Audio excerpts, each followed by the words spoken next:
Good morning, everybody. Senator Daniel Levy Soto, Northeast Heights area of Albuquerque and Bernalillo County, Senate District 15, at least for the next 21 days. We'll see what happens after that. Good to be here. Thank you, Senator. I have Antonio Ortiz. Yeah, I've got some. Morning, everybody. My name is Antonio Ortiz. I'm the designee for the Secretary of Education. Happy to be here for our first meeting. Thank you very much. Representative Gallegos, David Gallegos. Mr. Chairman, thank you for that. State Representative David Gallegos calling in from Lee County, New Mexico, and appreciate the opportunity to be here. Thank you for joining us. And I have Eugene Schmidt. And Senator Sol, thank you for that invite. Gene Schmidt, Superintendent, Farmington Municipal Schools. And as I shared moments ago, Senator, we are proud to have opened to 2,200 K through 5 students yesterday, in-person learning. Very good. Joe Guillen.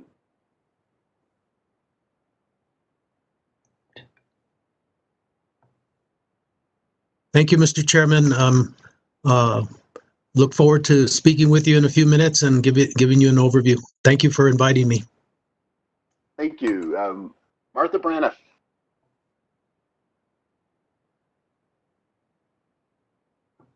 Thank you, Mr. Chairman, members of the committee. I'm Martha, and my nickname is Marty Braniff. I'm from Santa Fe, and I am a child advocate, particularly focused on abused and neglected children and behavioral health projects. Very good. Welcome. Thank you. Senator Padilla. Good morning, Mr. Chairman. Good morning, members. I represent the Southwest Quadrant of Bernalillo County, Senate District 14. Vice Chair of the Senate Ed Committee with Senator Souls, and happy to be here. Thank you. Thank you for being here. Senators Mimi Stewart. Good morning, Mr. Chairman. I'm from the International District and the East Gateway area in Albuquerque, District 17. If Mary Kay Papin does not attend today, I will be her designee. Otherwise, I'm be an advisory. And I've reached out to her to ask her if she'll be on. Thank you. Chairman Lundstrom, Representative Lundstrom. Hi, good morning, Mr. Chairman. Patty Lundstrom, House District 9. Happy to be here this morning. Thank you. Thank you for being here. Rachel Gudgel. Good morning, Mr. Chairman. Rachel Gudgel, Director of LESC. Thank you. And Raul, you've already spoken or talked with people, but if you'd like to do that, I'm just going across my list. Thank you, Mr. Chairman. Raul Burciaga, Director, New Mexico Legislative Council Service. And we have two of our staff. Aaron Bond will be hosting, and Linnea Montoya will also be on the call. And those are the staff that we have at the moment. And I think, I'm not sure, but I think you missed Representative or Vice Chair Andres Romero. He's on as well. Okay, I'll circle back over to the front of the scroll bar I've got here when I get done. Okay, thank you. If we catch anyone on the front side. Stan Rounds. Good morning, Mr. Chairman. Stan Rounds, representing the New Mexico School Superintendents Association. Good to see each of you this morning. Thank you for inviting me. Thank you for being here. Vanessa Hawker.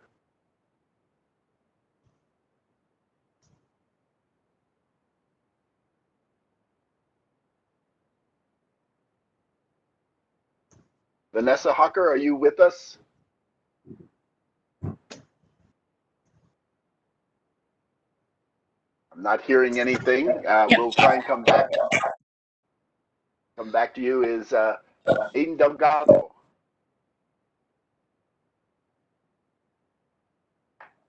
Morning, everyone. This is Adan Delgado, Deputy Secretary with the Public Education Department. I'm here at the invitation of Jonathan Chamberlain for the topics he'll be discussing today. Thank you. Mr. Carl Foster.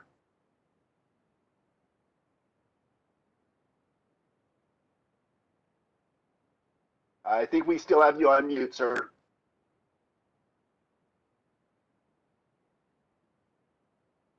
Mr. Foster, I still see you as listed as on mute. There you go.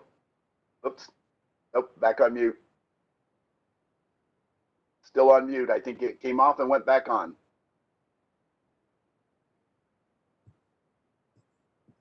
Not yet. There.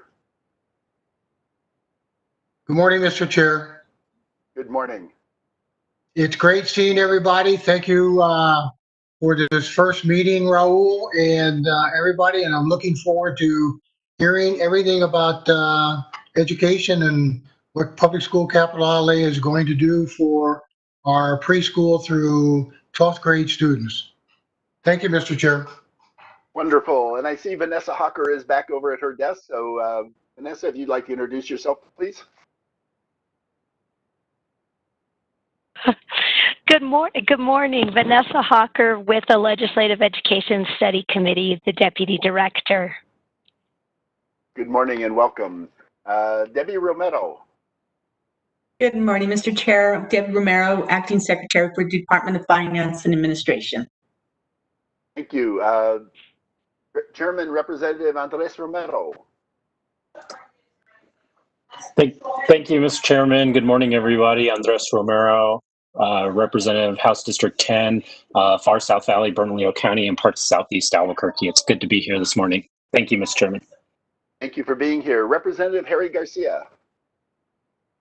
Good morning, Mr. Chairman. My name is Harry Garcia. I represent House District 69, which covers parts of San Juan, McKinley, Bernalillo, Cibola, Valencia, and Socorro counties. It's nice to be here today.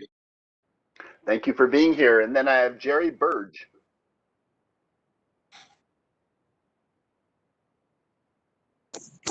Good morning, Mr. Chair. Jerry Bird, PSFA Research Analyst.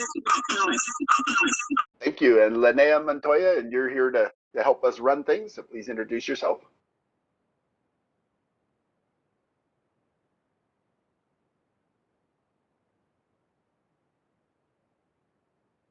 Linnea?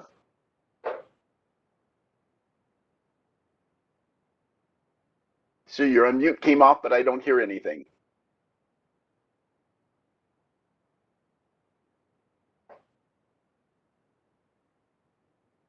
Well, I'll move on to Martika Casillas.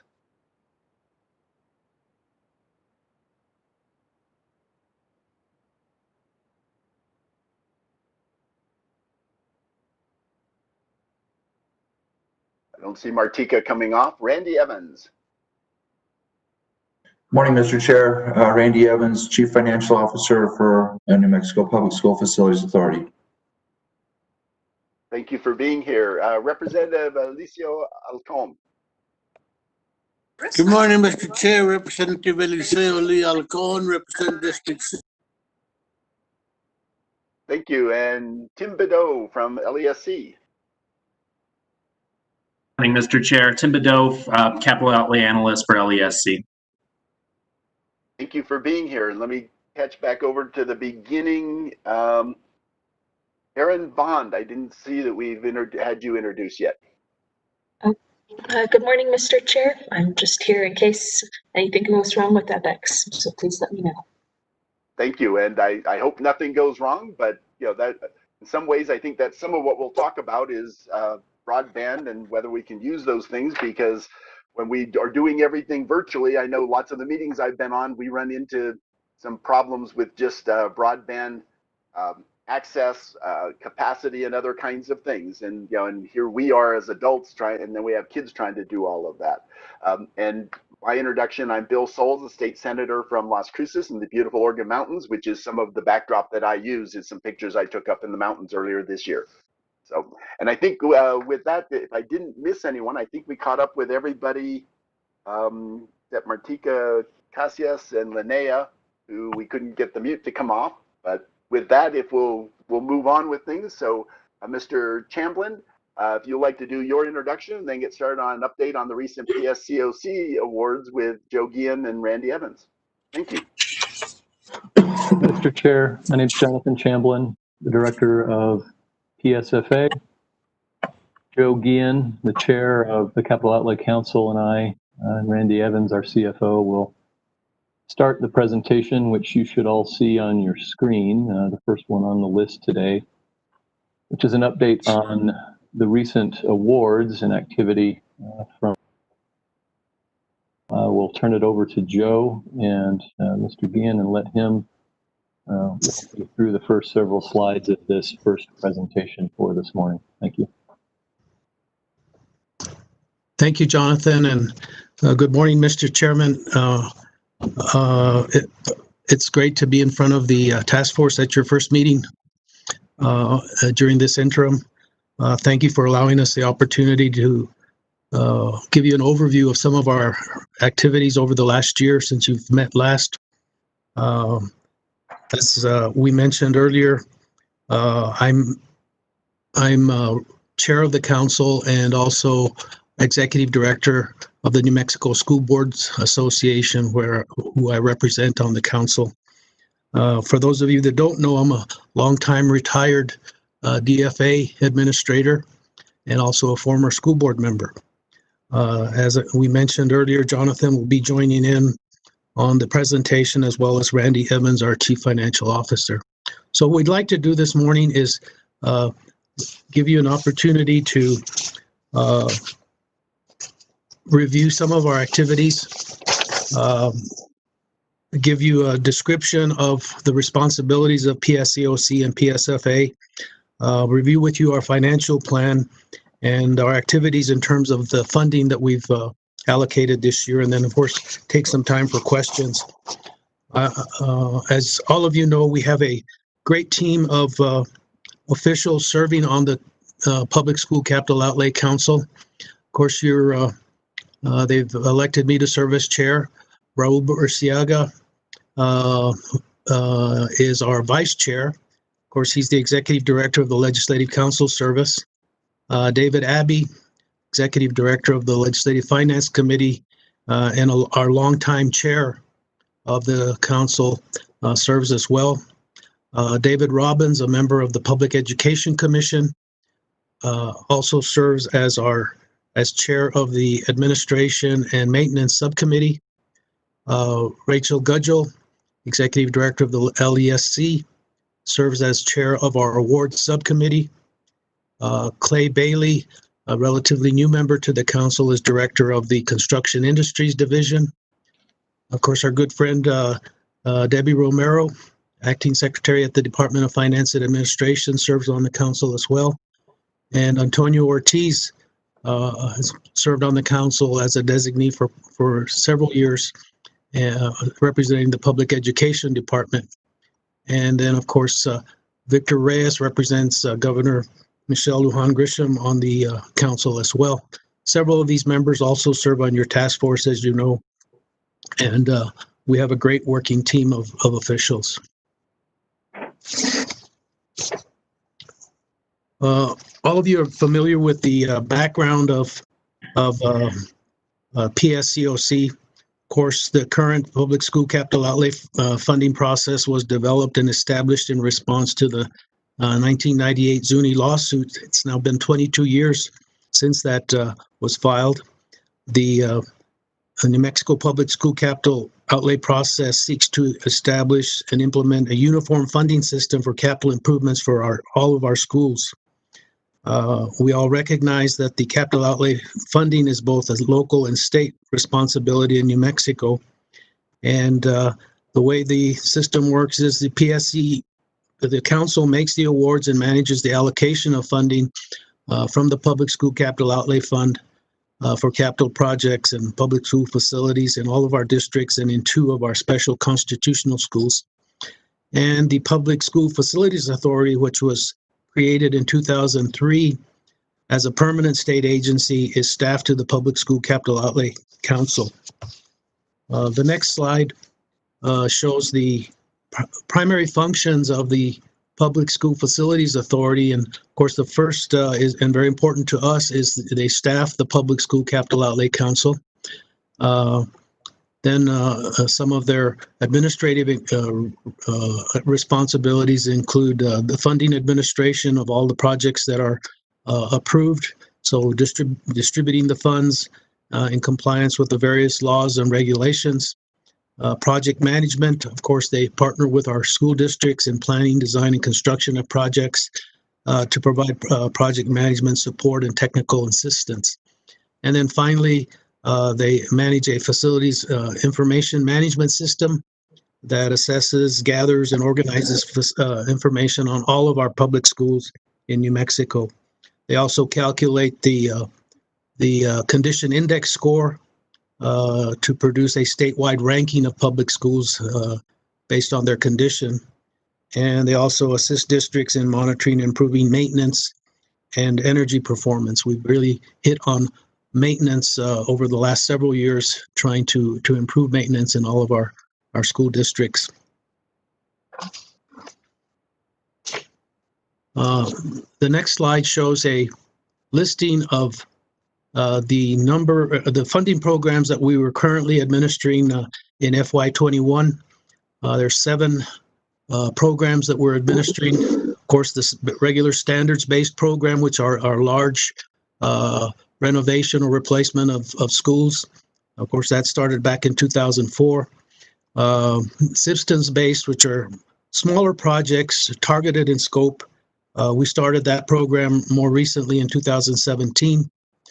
The Broadband Deficiencies Correction Program started in 2014 and is currently ongoing. Of course, we also deal in pre-kindergarten classroom facilities and took that in 2018. We administer a facilities master plan program that assists all of our school districts in putting together facilities master plans and cost sharing with them in those. And then the lease assistance program, which started in 2005, as you know, is a primary source for charter schools and the facilities that they are operating in. And then finally, some special capital expenditures for impact aid that came about over the last legislative session, and we're administering those as well. And you can see the month in which those projects are awarded. We've been busy this summer. This gives you a little, this slide gives you a better indication of the awards by the council over the years. You can see that it was pretty steady from FY11 to FY17. The number of programs we were administering and the dollar amounts, although they did vary somewhat in a few of the years, you can see some of the lower amounts. But the real low years in terms of funding we had to work with came in FY16, 17, and 18. You can see the numbers there. Then things picked up in FY19, 20, and 21.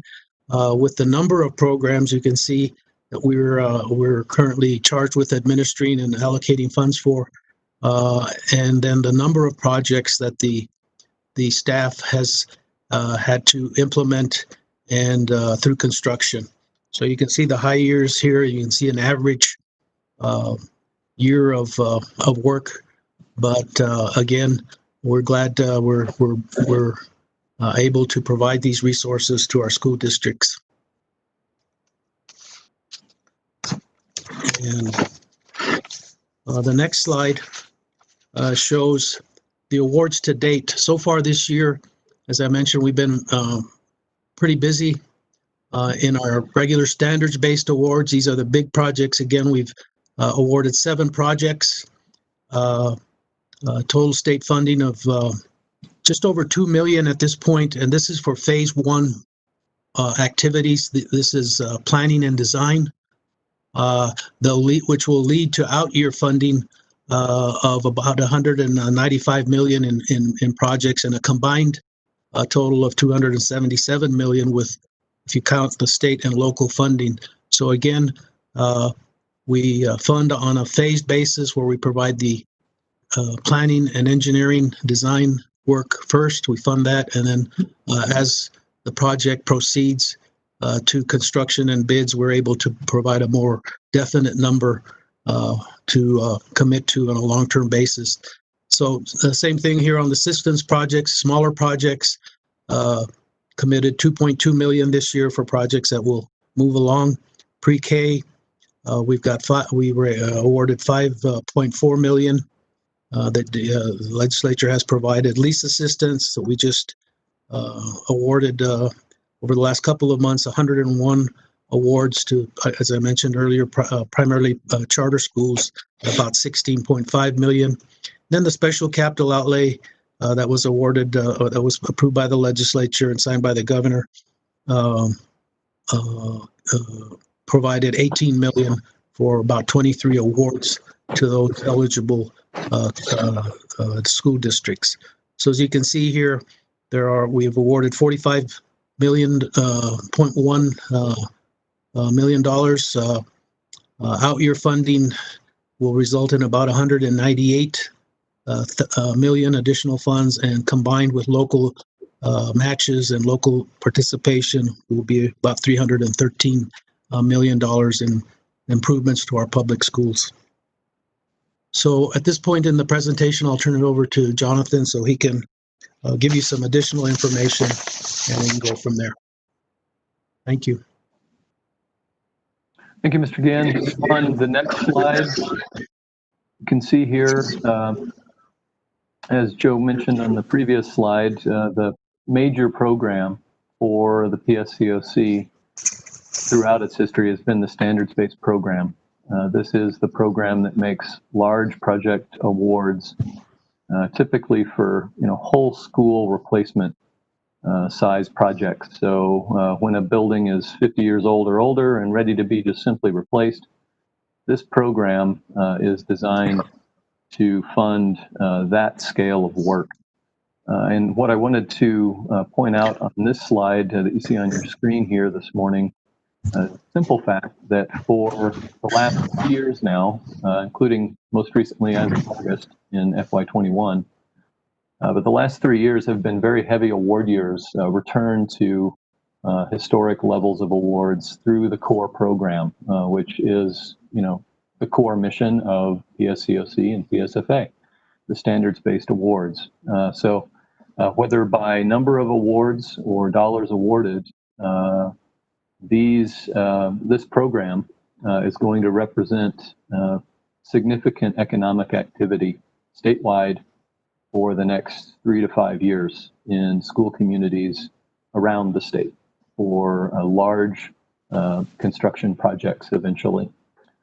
So as you see there, this year in August, PSCOC made new awards through this program, which I'll summarize on the next slide for you briefly. 7 awards to 5 school districts made in August.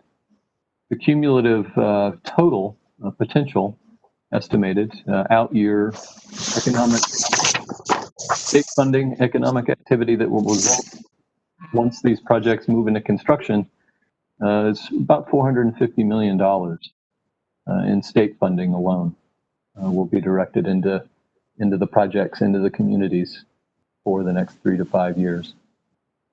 So on this slide, this is the list of projects, standards-based projects again, that were awarded by the council in August of this year, so the FY21 awards right at the beginning of the fiscal year.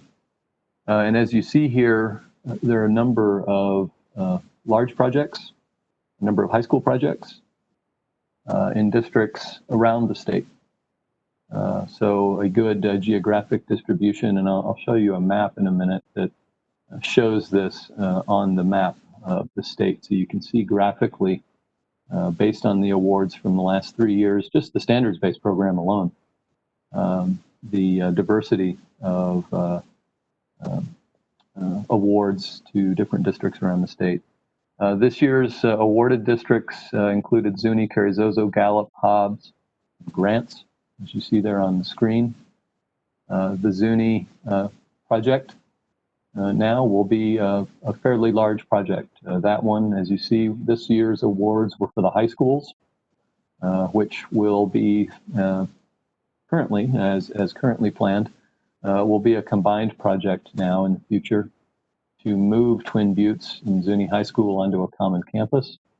This project will also dovetail with an award that was made to Zuni last year for the middle school. The district's plan there is to build a combined 612 campus, so a mid-high campus, new and or renovated of the existing buildings on the existing high school campus. So very large project, very complicated project. Involves moving the middle school onto the high school site, moving Twin Buttes onto the high school site, and then reconfiguring the high school site. So that'll be a large scale of work in that community in the future. Carrizo Zozo Combined School, likewise, is a complicated project that was just awarded, and we'll start on the planning process now to understand what the district should do, needs to do with that campus for the long term. But that one will be ongoing. The high schools in Gallup, as you see there, 3 high schools were awarded this year: Gallup High, Crown Point High, and Navajo Pine High. Those diverse high schools out in the Gallup area, in the Gallup district, will move at their own rate. We're thinking with the district that Navajo Pine and Crown Point might move forward quickest. Regardless, those projects, again, once we move through the planning phase and the design phase, clarify the scope of the work and move into construction, those projects will be large construction projects for those school communities in the future. Hobbs there, as you see, Hobbs Heiser Middle School, and a potential new middle school in Hobbs in that district was awarded this August. Again, it's early. It's a complicated project. It'll take a while to get that one into construction. But as we move through planning and design, we'll clarify the scope of the work on that. But again, large economic activity for that southeastern district in the state. Grants, Mesa View, a little simpler, a little smaller project. Mesa View Elementary School. It's a relatively simple replacement project of an old campus, an old elementary school in the city of Grants that will move forward probably fastest of all of the ones on this list. Mr. Chairman, can I ask a question about that last slide? Sure. Or do you want me to get to the end? Mr. Chairman, this is Senator Ravi Soto. Just a quick question. When you're looking at the local funding match on this slide here, have you all taken into account the impact aid distributions and the lack of taking credit on impact aid going to the affected districts? Because it seems to me that has the potential of changing what the match amount would be. So, Mr. Chair, Soto, to your dollar amounts that you see here result from the state local match funding formula. So every district in the state through the funding formula, the statewide funding formula, is applied a unique state local match percentage based on, you can just say it simply, their taxable land value is ultimately what it's connected to, in addition to their student population and their facility size. But that's what generates the percentages that result in these dollar values that you see on the screen. We don't have the percentages on the simple version of the spreadsheet. But the state local match formula does not include a factor for whether a district is receiving impact aid or not. I understand that, except that the reason why a district receives impact aid is because they lack otherwise taxable land, and it is a replacement for, it's a PILT, it's a payment in lieu of taxes, right? So it's a replacement for taxation that would otherwise occur on that land, and so as such, it seems to me that it ought to be included in the calculation as to, particularly if there's no credit going to be taken by the state.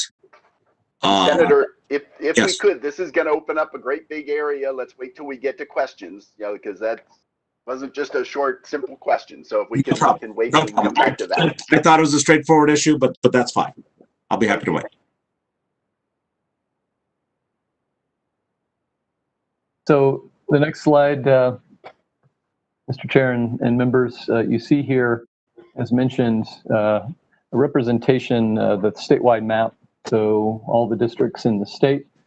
Again, the last 3 years of the standards-based program have seen large numbers, either by dollar amount or by numbers of awards, each of these last 3 years for these large projects to these districts. So the blue districts on the map are the districts that have been awarded in FY19, 20, or 21 for standards-based projects. So large, again, whole campus replacement style projects, gut renovation of the whole campus, et cetera.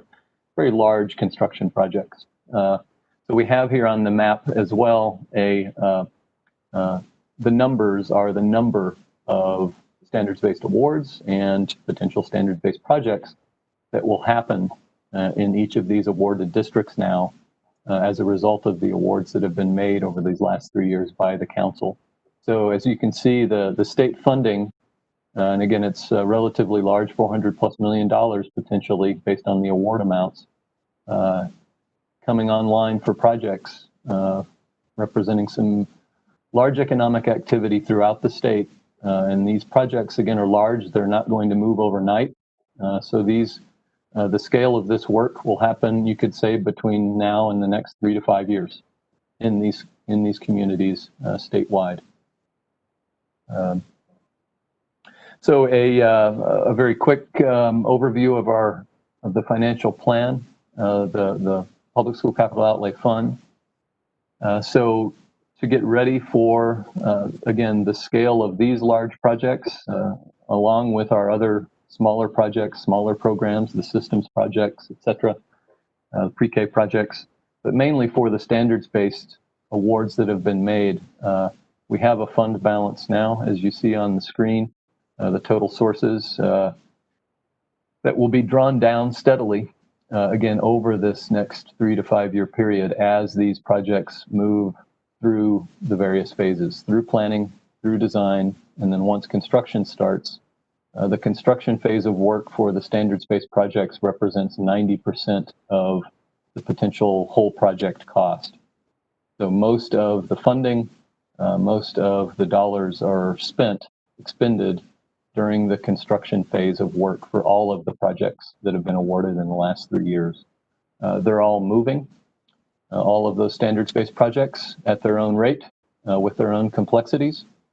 But again, that will, the awarded funding represents an out-year state funding obligation that will draw down the fund balance very quickly here in the next few years with, as you see there, starting in FY24, really FY23 potentially, depending on how fast projects move, the fund balance starts to go close to zero and then below in 24 and 25. And Randy, I don't know if you have anything to add to this slide. Randy Evans, our CFO, is also on the line. Yeah, thanks, Jonathan. Mr. Chair, members of the committee. My only thought would be is that what you're not seeing here is the revenue. We're seeing the sources, and the sources based on our economic outlook are down, and these are the projected new numbers based on Board of Finance's projections of future bond sales. So with that, Mr. Chair, we'll wrap up this first presentation of the morning and take any questions that you all may have. Thank you. Mr. Chair. If we could please, I think if you can virtually raise your hand, I've got a way I can scan across here and try and look for those, and we'll call on people as I see that. Was that Mr. Foster I heard trying to get in?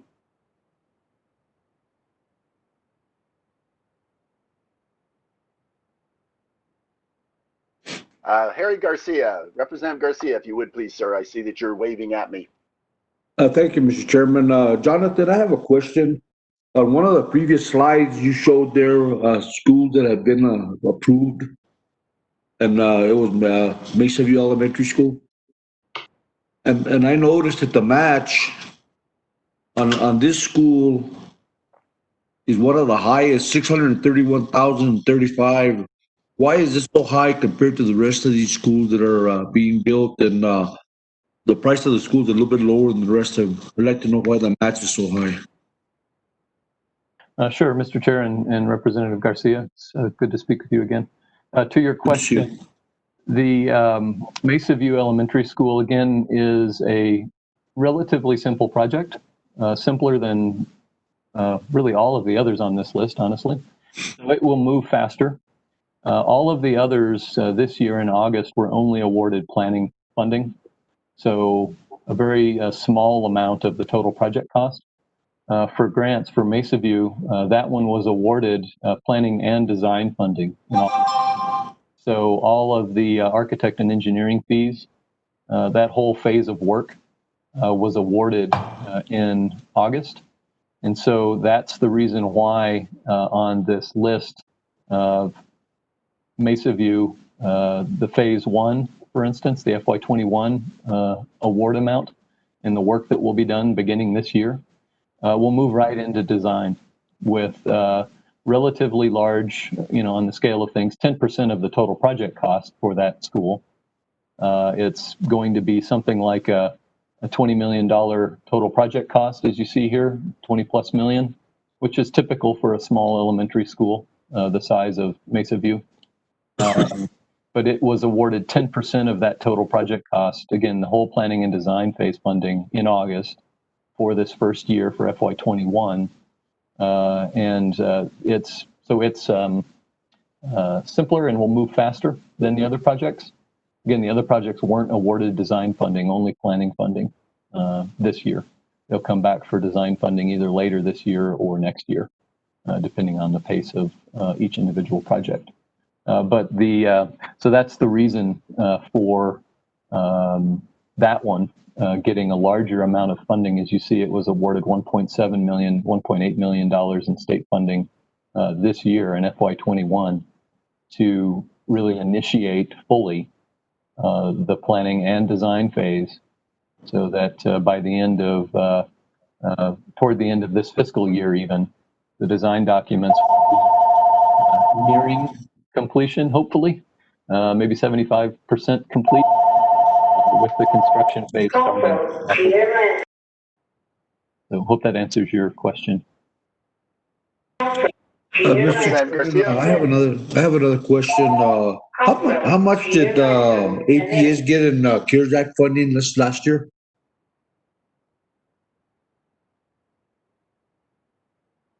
Mr. Chair, members, I don't know the answer to that question. I don't know if anyone else on the call does. Randy, I don't know if you know offhand.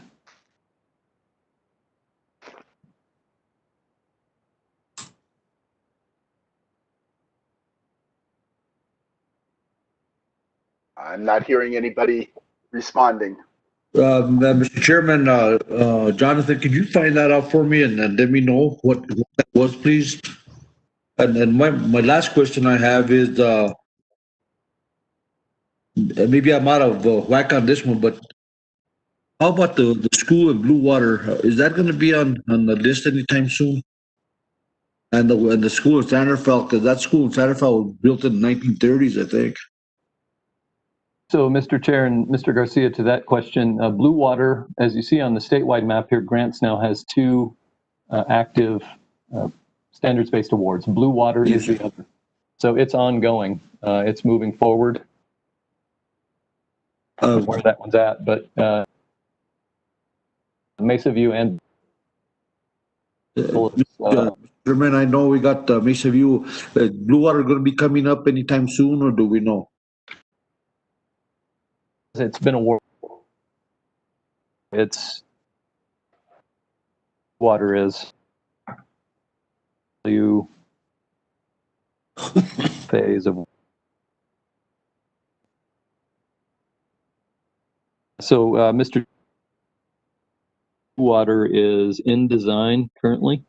It was awarded last year, the standards-based award, and that one again is probably going to be a whole school replacement.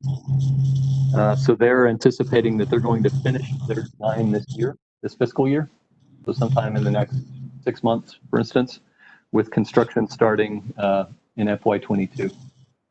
Thank you, Mr. Chairman. Thank you, Jonathan. And if you would let me know on that CARES Act money, I would really appreciate that. Thank you, sir. Thank you, Representative. Senator Ivy Soto, did you still have some questions?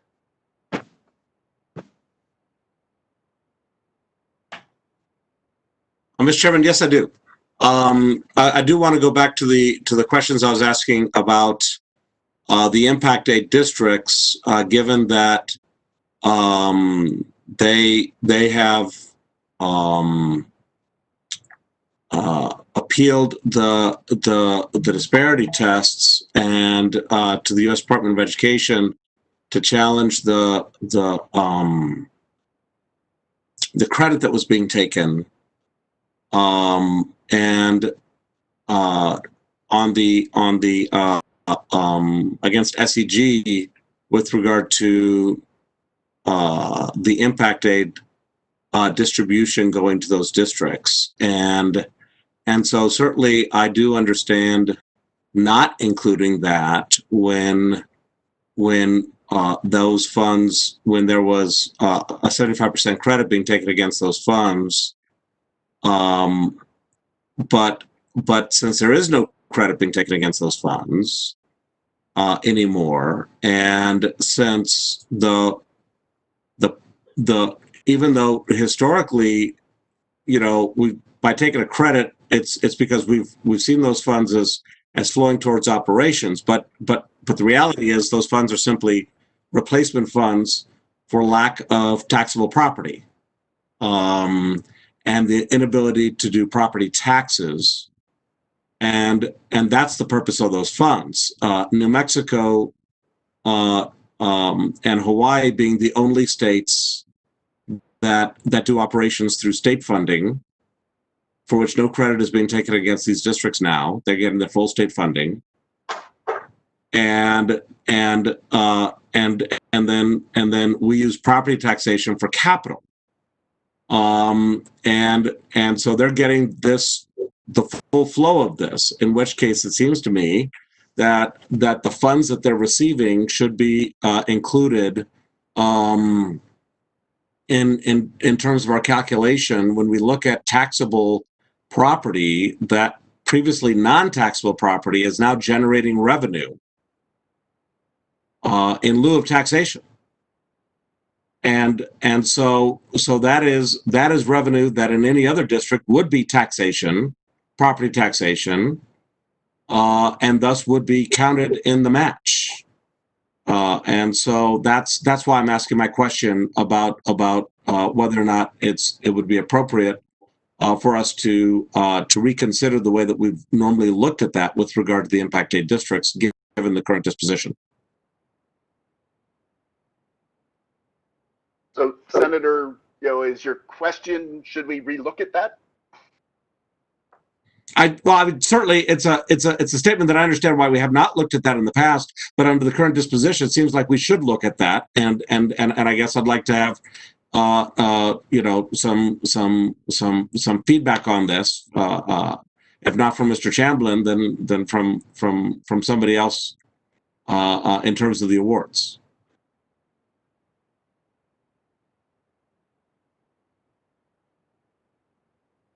Mr. Chamblin or someone else, would you like to respond? Mr. Chair, this is a little above my pay grade, I would say. I'll let others this is Joe Guillen. Of course, we administer the programs as called for in in statute, and it may be something you need to look at. I'm not sure exactly to the extent that factor is weighted in the matching requirement, but we certainly can look at that and see.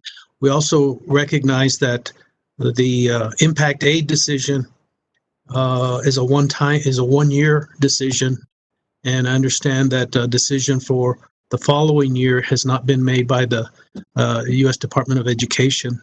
So just to keep that in mind as well. But I do think it's something that we can look at and see if that needs to be adjusted.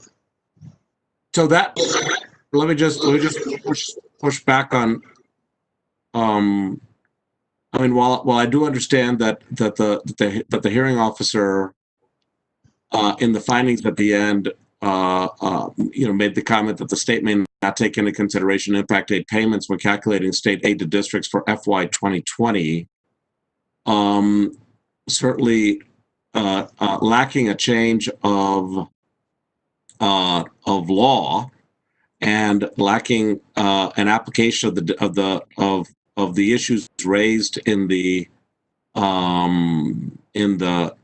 opinion in the April 15th, 2020 opinion by the hearing officer, I certainly do think that the expectation is that same decision will be applicable in FY 2021. And so to the extent that it's particularly since the state decided not to pursue further review of that. And so that being the case, since we're now in FY 2021, we haven't made changes, then it seems to me that's what we're working on at this point. Would you disagree that becomes the status quo until there's a change in the law that would change the status quo that was based on the findings of the hearing officer? And Rachel, I think you indicated that you may have some information that can help clarify this. Yeah, I think so. Mr. Chairman and Senator, I think you are, I missed your initial question. I'm sorry, I had to pop off and get on a call, but I think you're asking questions about data, how we're taking credit for it, the determination that's been made by the U.S. Department of Ed, and the last comment relates to how we're taking credit. And there's still a potential that we will be able to take credit in FY20, but it will be for a reduced amount.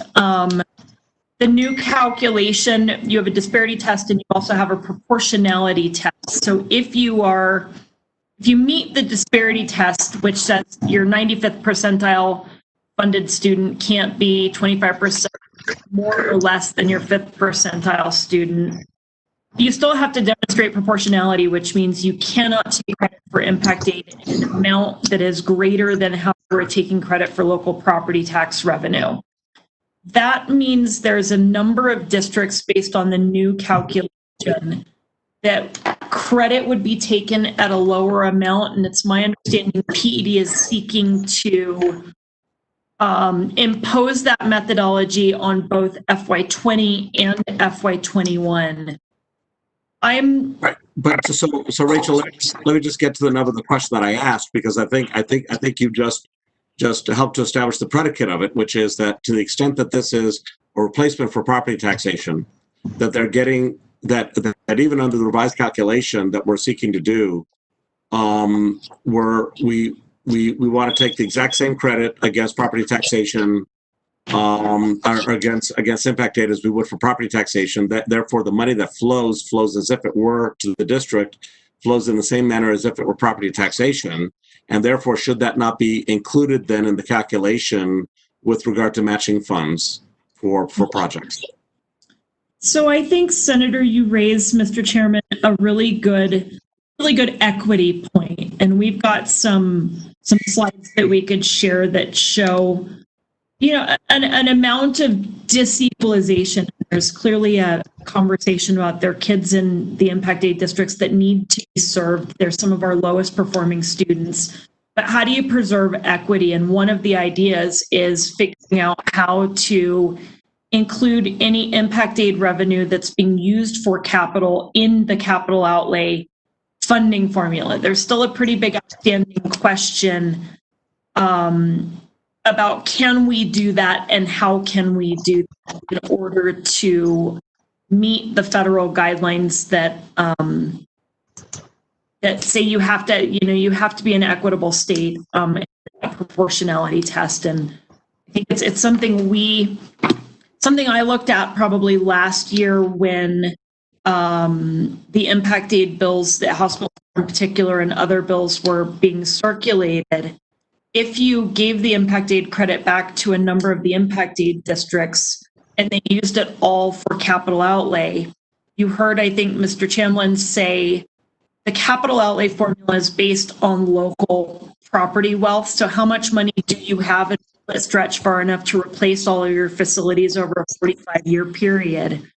A lot of the impact would never need another capital dollar from the state and would have money to build above adequacy if they had all of their impact aid to use for capital outlay. So that's sort of a long-winded answer to your question. I think it's something you guys should look at. Yeah, thank you. No, I appreciate that, Rachel. That's exactly the point that I'm trying to raise. Is that we end up creating a disequitable situation on the flip side by not considering those funds, to the extent that those funds to the extent that those funds are being treated, and the federal government is telling us to treat the funds the same as property taxation for any other district, then it seems to me that those funds then should be treated exactly as property taxation from any other district.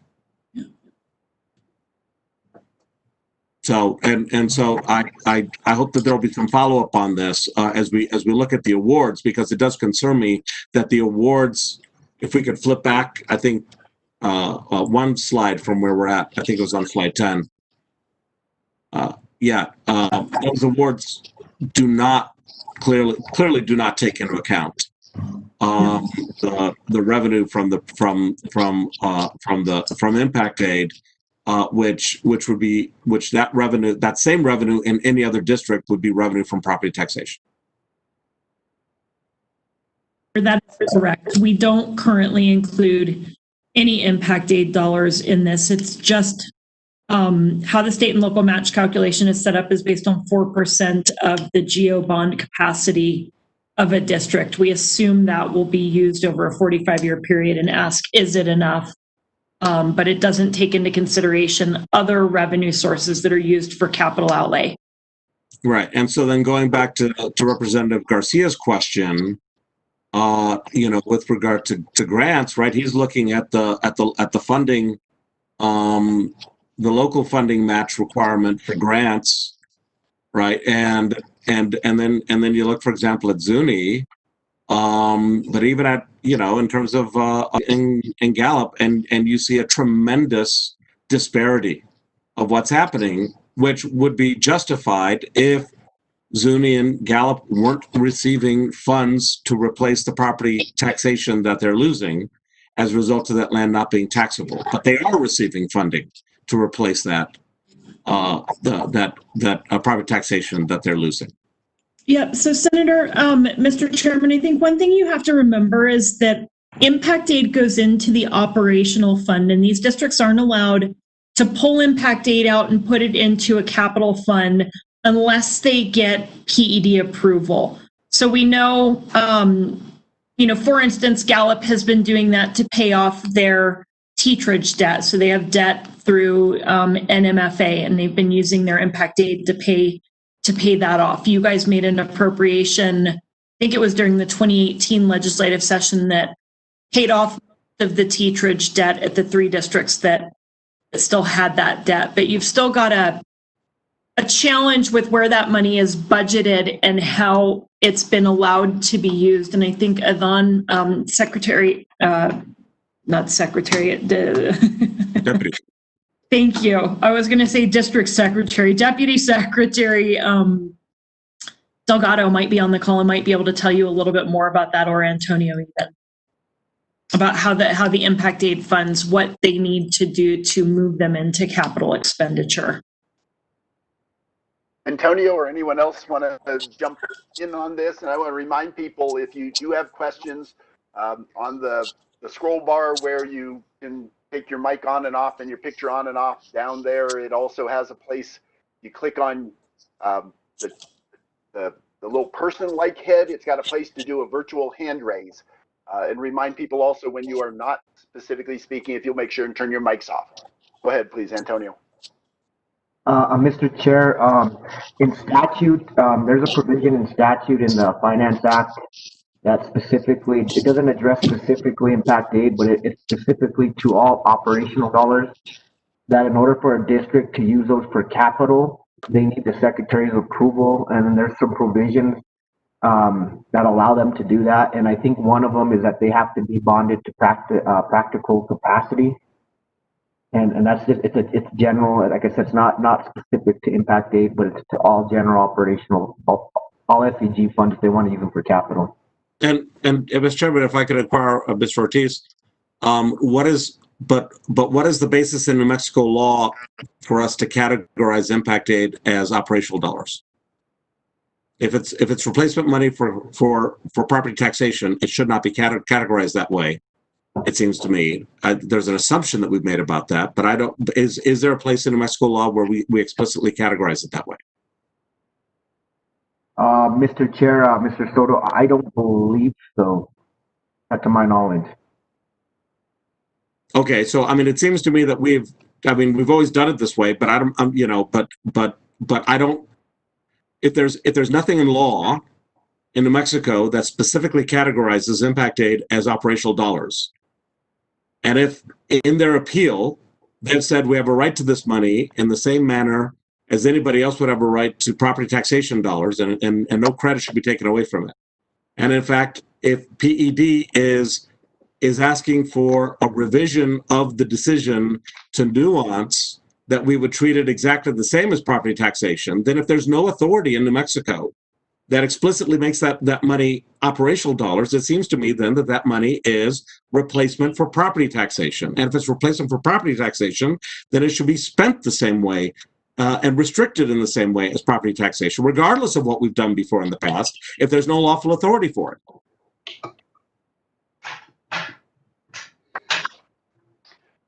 Mr. Chair, and Senator, this is Ivan Delgado from PED.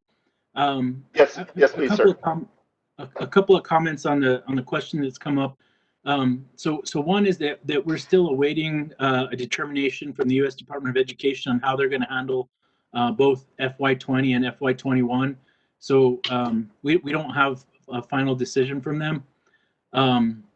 The other thing I'd say is if we do move into a space where we are no longer taking credit, I think the rules of the game have changed, and we'd have to reevaluate a lot of how things have been handled in the past, including the restriction on those impact aid funds being used for or being classified as operational.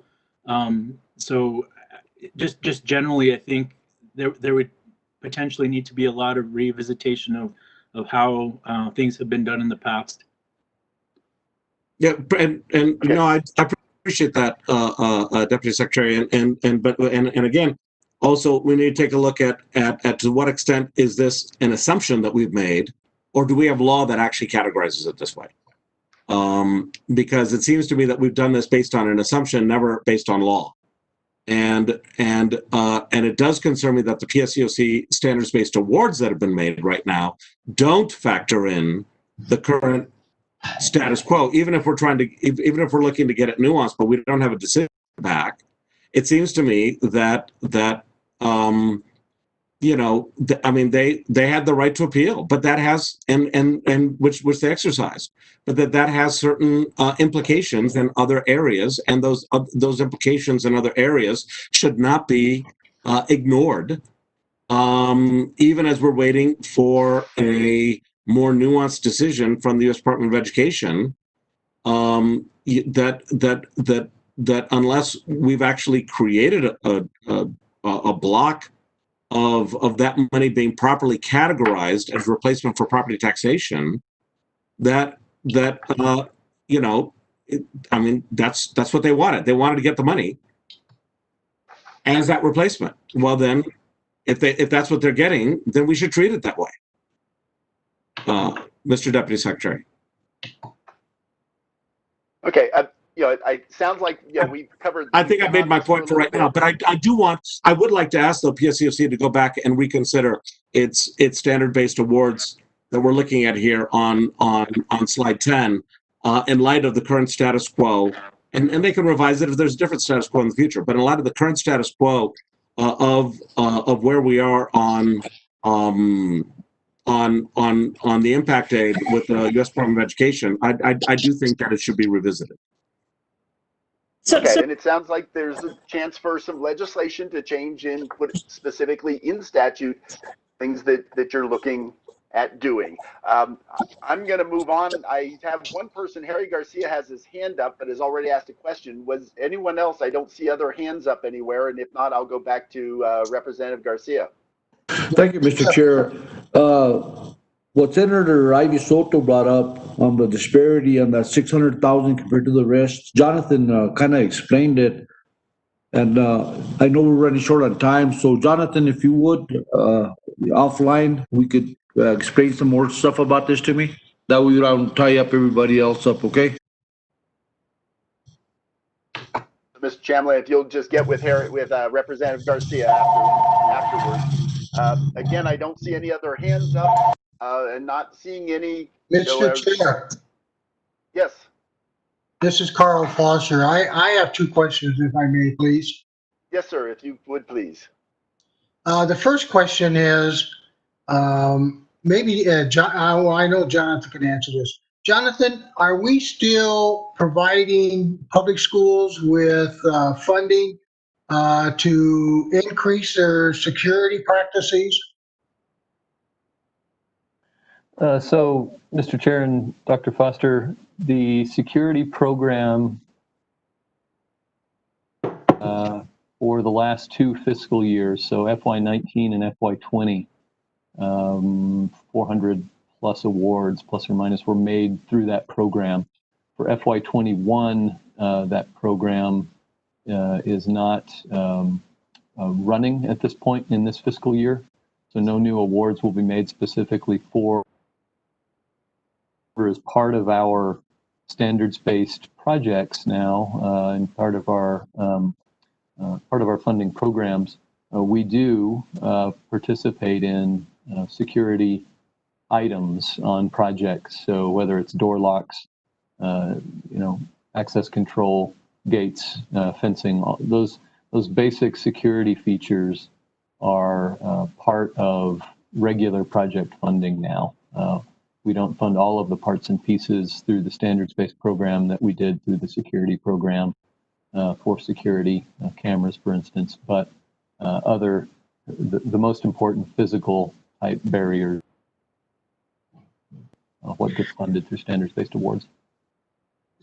So are we still having funding that's being used this fiscal year from previous year's awards? Yes, Mr. Chair and Dr. Foster, the security awards that were awarded in the last 2 years, those are ongoing. And there's a few hundred that are still active and ongoing, either in design or construction. So under what category would that be under? From today's slides, Mr. Chair and Dr. Foster, we're not showing that previously awarded funding, those previously awarded projects. We focused today's presentation on this year's programs, this year's awards, the FY21 programs and awards that have been made. But the obligation for funding for those previously awarded projects is accounted for in the uses that you see in our financial plan. So as those security projects move forward, they'll request funding and be granted funding, and that'll be part of what's drawing down the fund balance now and in the out years. Do you have a ballpark figure of how much we still have left to fund? Oh,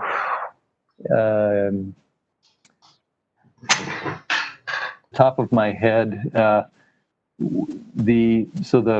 that program awarded $16 and $8 million round number in the first 2 years. 16 million in state funding the first year and 8 in the second. I would say that about half, round number, is still waiting to be expended. It's been so it's outstanding. So my second question, Jonathan, is I'm more curious in relation to this.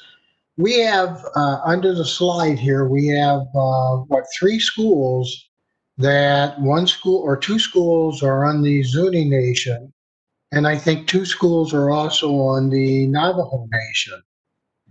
Could you refresh for me how are we entering into a 100-year lease with these nations to build these schools on these lands? Or is this an ongoing agreement that has occurred in the past that we're just continuing with as we move forward on the construction of these schools? Yeah, so Mr. Chair, Dr. Foster, to the public schools in these districts that are located on tribal lands, and there are a few around the state, the awards for those projects come with a requirement that the district sign with the local tribal entity, whether it's Zuni Pueblo or the Navajo Nation, a long-term lease agreement for the land. That's part of the requirement before the project can happen. It's kind of one of the prerequisites.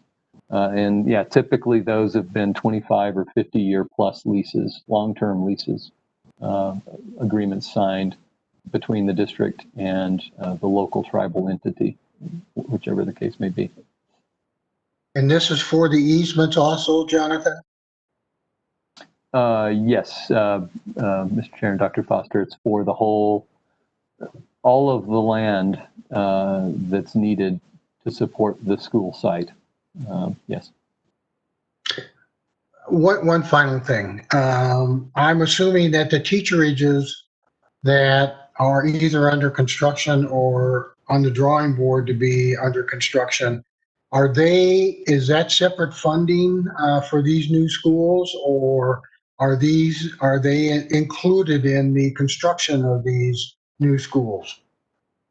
So, Mr. Chair and Dr. Foster, that was a major last year, as Ms. Gudgel mentioned, the appropriation that came through to the Impact 8 districts directed funding to pay off teacher housing debt. That was effectively the first time that the council had ever participated in directing funding to teacher housing. In that case, it was just to pay off debt. Going forward, the council has committed to including teacher housing cost on eligible standards-based projects that are awarded. That'll be part of the overall project. And so, for instance, at this point, Zuni High School, as an example, that site, that project, which again will be a combined mid-high campus at the end of the day, that project includes an estimate for teacher housing that'll be located on site, on the school site, within the site boundary in that particular case. But that scope of construction work will be part of that project potentially. That's the direction that council has set. And okay, thank you, Mr. Chair. Thank you, Jonathan. Mr. Chairman, this is Stan Rounds. I can't figure out how to get to the hand. There isn't one on my bar here, so I apologize for breaking in. I was getting the point right now where anyone who couldn't figure that out, kind of politely break in, and we'll get to the other questions. So, Mr. Rounds, please go ahead. And I won't belabor this one, but on the next to the last slide, Jonathan, if you could go to that one, which is the financial plan, I believe. Yeah. So, Mr. Chairman, Jonathan, as we move forward, because you'll be bringing the financial plan before us, I'm assuming maybe at the next meeting or sometime, which is probably the right time to dive in. I'm concerned about the assumptions of oil and gas, both production and prices, as we move through time in this. And I wonder if in the future, if you can lay some foundation on the assumptions to our SSTB capacity around that as information for us, so we can kind of test the exposure there. The FY 24-25 exposure runs us red. You did mention in your comments that you might see things depending on expenditure patterns and whatnot affecting FY 23. And I just think it might be good for this committee to understand that interplay as we move forward in your planning. Could I ask that, Mr. Chairman? Mr. Chamlin, if you would. Yeah, Mr. Chair and Mr. Rounds, to your question, we can work with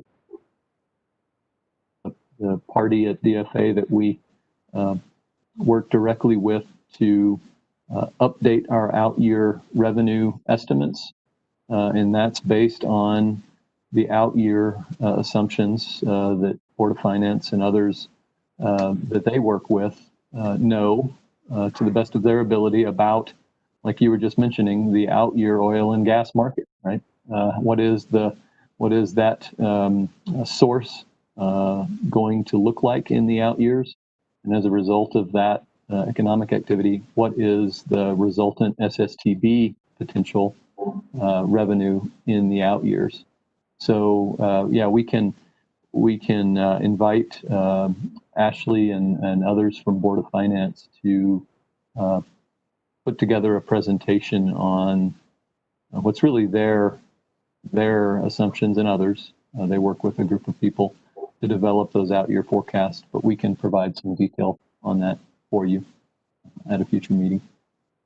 No, I thank you. And it's just, members of the committee, it's just that there's so many moving parts between the fracking discussions, the other limitation discussions, production issues, cost issues, pipeline issues, all the above are all contributors. And I've got a significant concern as you move out past FY22 into the future, what that might look like. And just want to be sure we're able to cover the needs in public schools. I know Senator Ivy Soto's questions kind of went there earlier about, you know, what are the capacities we have for financing, both locally and from the state level, our capital needs. And so, thank you. If we can do that into the future, thank you. Mr. Chair, if I may. Thank you. Mr. Chair, Mr. Rounds, one of the other things that I think would be valuable to see is a little more of the details of the uses for the task force, because it does assume some out-year awards as well for FY22, 23, 24 going on, and that obviously also contributes to the negative number in FY24 and 25 is the anticipated projected additional awards that we would be giving. We have accounted for some of the reduction in revenue based on the Board of Finance's estimates going forward as well. So those are in there, but they are very conservative numbers as far as revenue projections. And Mr. Chairman, just a final point on that. So as you know, Mr. Chairman, in your capacity chairing education, as we move out into the future, there are lots of legislative discussions, and this committee often provides legislative recommendations on bigger policy issues that impact our ability to do business. And, you know, as we look at the state being potentially in a tougher shape, FY23 and beyond, as an example, even FY2022, I want to be sure that we properly position a continued support stream necessary to support our schools in New Mexico, and not have SSTBs, as an example, used in other capacities to balance state budgets. Thank you. Thank you, Mr. Rounds. Again, I've been checking. I don't see other hands up. If there's anyone else who would like to come in, if you would politely identify yourself and ask your question.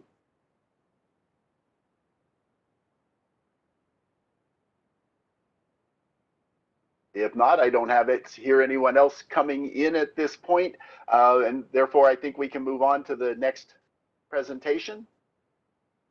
And while we're getting that up and ready, I see a couple other people have come in, and if I missed anyone, but Mr. Parks, if you'd like to introduce yourself.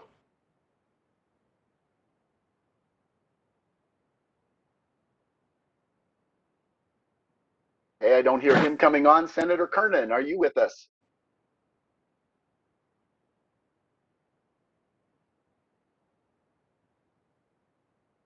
I don't hear her introducing herself. I saw that she was on. How about Representative Chatfield? Good morning. Jack Chatfield, State Representative, House District 67, the northeastern part of New Mexico. Glad to be here. Thank you, sir. Glad that you're here. Anyone else who I've missed who has joined us that we have not had an introduction from?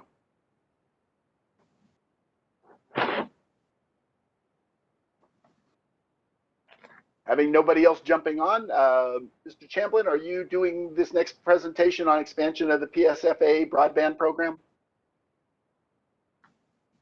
Thank you, Mr. Chair and members. You should be seeing on your screen now a presentation that we've got for you this morning on our broadband program. And this touches on the challenge of remote learning right now. As you mentioned, Mr. Chair, at the top of the meeting, the issues that students are facing around the state. So we have a pretty meaty presentation on this. We'll walk through the first several slides very quickly. That talks about what we've been doing, and then we'll spend a little bit more time on the remote learning issue, and then our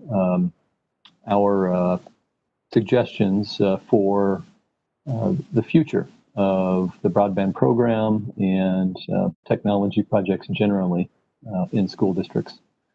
And I'll mention as well, I've got Ovidio Villarica, our broadband program manager, on the line as well. He'll join in for questions and answers after we walk through our presentation. So just some background on the first few slides. Again, I'm going to move very quickly through these. But the program, as originally formulated, can award up to $10 million a year for technology projects, for broadband improvement projects. We've been doing that. We've been running this program for about 5 years now. And we've focused our efforts on funding for fiber projects and funding for equipment, major internet infrastructure equipment projects at school sites. So on school campuses, not off. That's been the limit so far for our programs. The districts are obligated to do all of the other work that you see on the screen. As a result of our work, it's a major success story, I would say, for the state now. Part of the original goal for the program was to take advantage of and allow districts to access the federal E-rate program, so that between our efforts and the district's effort, we can gather federal funding as much as possible for all of this work that we've been doing for the last 5 years. The result of this is that now 99% of schools in New Mexico campuses are connected to high-speed internet. So again, it's a success story. You can also look at the cost of internet service, to put it generically, and the side-by-side maps that you see on this screen, just to put it simply, show that statewide, the cost of high-speed internet access has gone down. That happened as a result of building out the network, building out the connectivity, installing fiber to all of these districts, all of the school sites in all of the districts. Again, 99% of school sites in New Mexico now have high-speed fiber optic internet access. So that's a good success story, and the equipment to support that. Another way to think about it is the comparison of New Mexico's cost versus the national average, as you see here. Based on the work that we've done in the last 5 years plus, since 2016, New Mexico is now more in line with the national average. Another way to think about it is speed. So as you build out your internet infrastructure statewide, the cost of service for schools and everybody else goes down. At the same time, the potential speed, bandwidth that, again, schools can access, businesses, other public entities, all the way down to the residential scale and small business, everybody gets higher speed as this work built out a network infrastructure to serve schools. It's a rising tide that has risen all boats, you can put it simply. It's lowered cost and raised access to speed, high-speed internet. Yet, what we see here, still in New Mexico, and the gap that we'll talk about today, is New Mexico still has a large number of students, large percentage of students, who don't have access to high-speed internet at home. And that is particularly an issue right now with the COVID response and districts trying to stand up remote learning. If you think about where is the classroom today?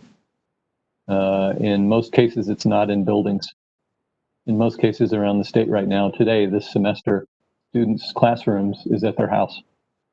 And so they need high-speed internet access to connect to their classroom to participate in learning. So the COVID crisis has really brought to the forefront the need to improve district internet infrastructure, district network, school district network statewide, so that the district can provide to their students, regardless of whether they're on-site or off-site, access to the district's network infrastructure. So that's one of the challenges that we'll talk about. Some other things we'll talk about today: renewing school networks. That's a cycle of work that we need to continue to participate on now. It's not going to stop. There's a 5-year cycle for major equipment replacement that'll need to occur to keep the networks functional. And they need to be improved as well and optimized, and we'll talk about that. Something that needs to happen. It'll benefit especially small districts. That is the method to build a sustainable network infrastructure for, again, small districts, especially in New Mexico, and that is the vast majority of districts in New Mexico. Districts with less than 1,000 students, many districts with less than 100. They need to band together to make improvements. We'll talk about that. And then finally, reducing the digital opportunity gap, the homework gap. How can we do that? How are others doing that? We'll talk about that. So again, as I mentioned, the COVID crisis has really brought this issue of connectivity, and especially the challenge of connecting students to their school district network when they're off of the school site. How can that happen? In order for it to happen, those students need to have access to high-speed internet when they're off of the school site. If they don't have that access, they can't connect to the district network. They can't participate in a remote classroom for Zoom meetings. They can't share homework assignments, potentially. So that's part of the challenge that the COVID crisis has brought right up to the front and center this semester. So there's a variety of people doing work to address this immediate challenge. So PED and Do It are working on this. PSFA is working on this, among others, helping the districts get their kids connected quickly. PED and Do It did a survey in September throughout the month of all districts to try and identify, ask the simple question: do you have students who are not connected to high-speed internet? If so, how many? If so, where are they physically, geographically? Where are those students located? Do It put out a statewide RFQ, RFI, asking the market to come back with the 12,000 students that they specifically identified through that RFQ, RFI statewide, asking the market, okay, here's 12,000 students. What can you do right now to get these students connected? What are the options? What kind of market options are available? Is it a cell network? Is it cable? Is it DSL? Is it something else? Is it satellite? What is it? That work is ongoing. The PSCOC as well, as of yesterday, approved funding for a consultant to help districts. From what we've learned over the last few months now, doing a lot of conversations with PED, Do It, and all the districts around the state, we've seen the major gap with the help that districts need right now, statewide, to get kids connected right now, as soon as possible, to high-speed internet.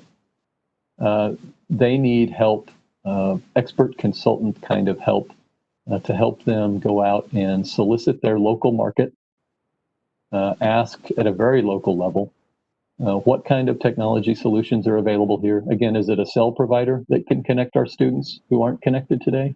Is it a cable company? Is it DSL? Is it satellite? Is it a Wi-Fi technology? What is it?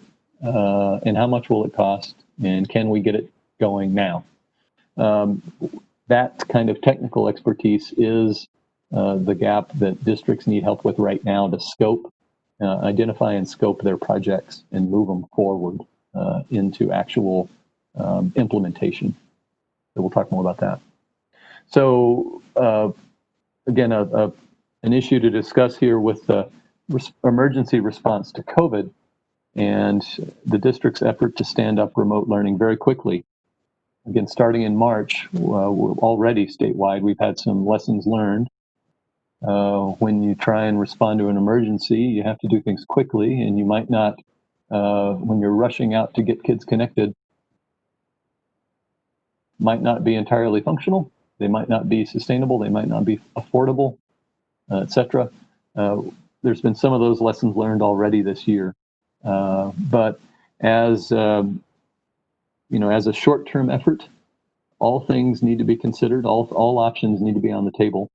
But at the end of the day, not all of the options are ideal, and not all of the options will be entirely functional. So as you see on the spectrum here on that table at the bottom of the page, what we're attempting to demonstrate there for your fact that wired functional that bandwidth, to put it simply. The satellite option for students who are way off it's just really not going to be entire. Connectivity does not allow for a Zoom meeting or a real-time live meeting like we're doing right now for remote learning in a classroom, for instance. And it has limited upload and download, and it's very expensive. So again, some of the drawbacks. So part of what, beyond the COVID response, part of what we need to do help districts out and renew and optimize their district networks in the future. Again, over the last 5 years, we've gotten everybody connected now, essentially. Those school sites, capital projects, to renew especially the equipment that expires on a 5-year cycle in the future.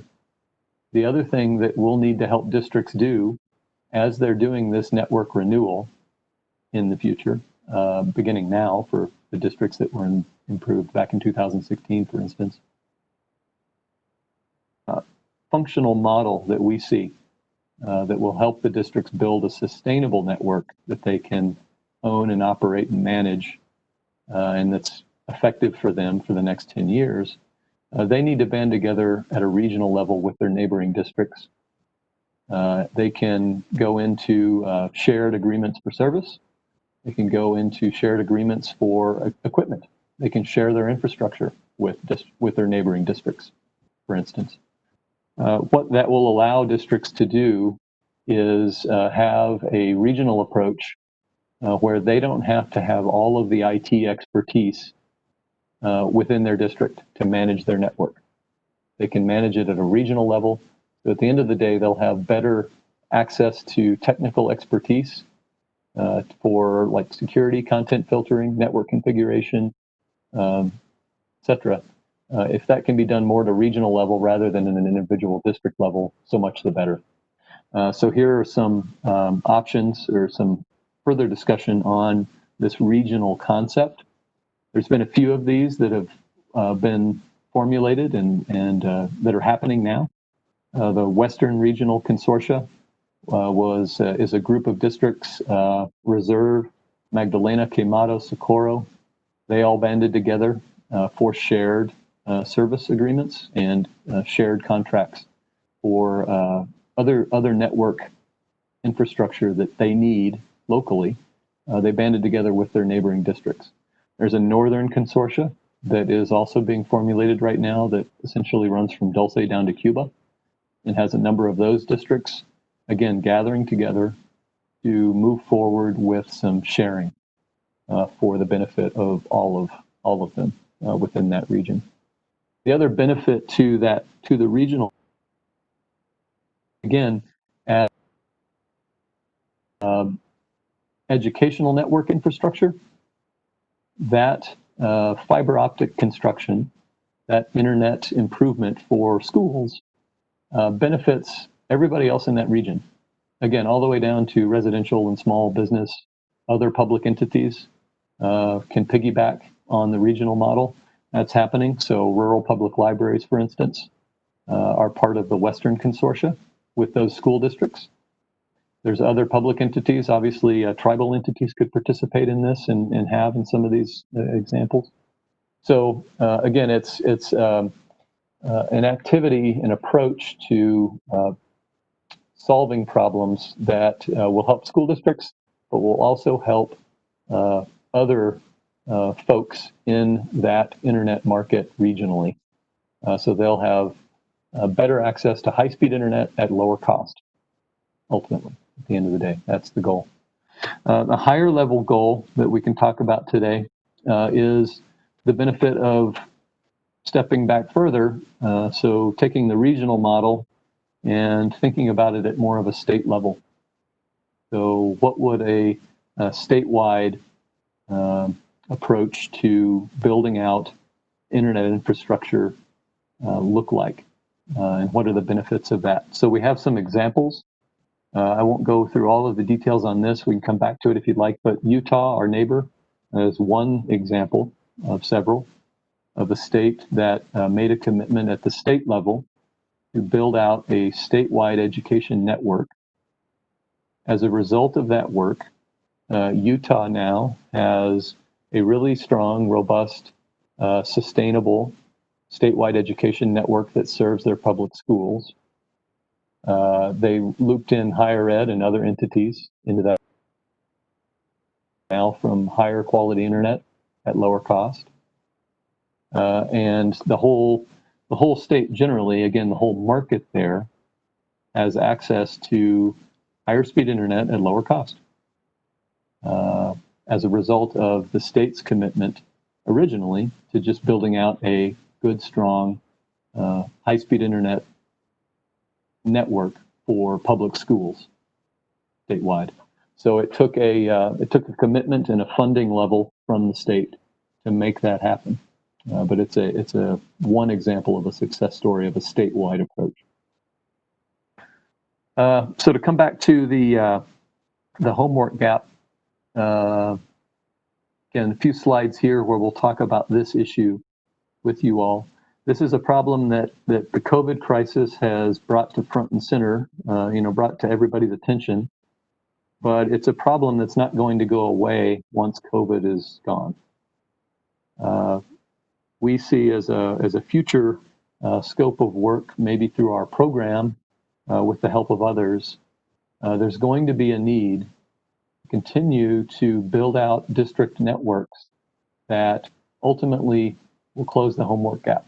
And so what that means for the long term is, as we're seeing now, in order for students to participate in remote learning, in order for students to participate in the full spectrum of homework assignments, honestly, now that happen often online, they need access to high-speed internet.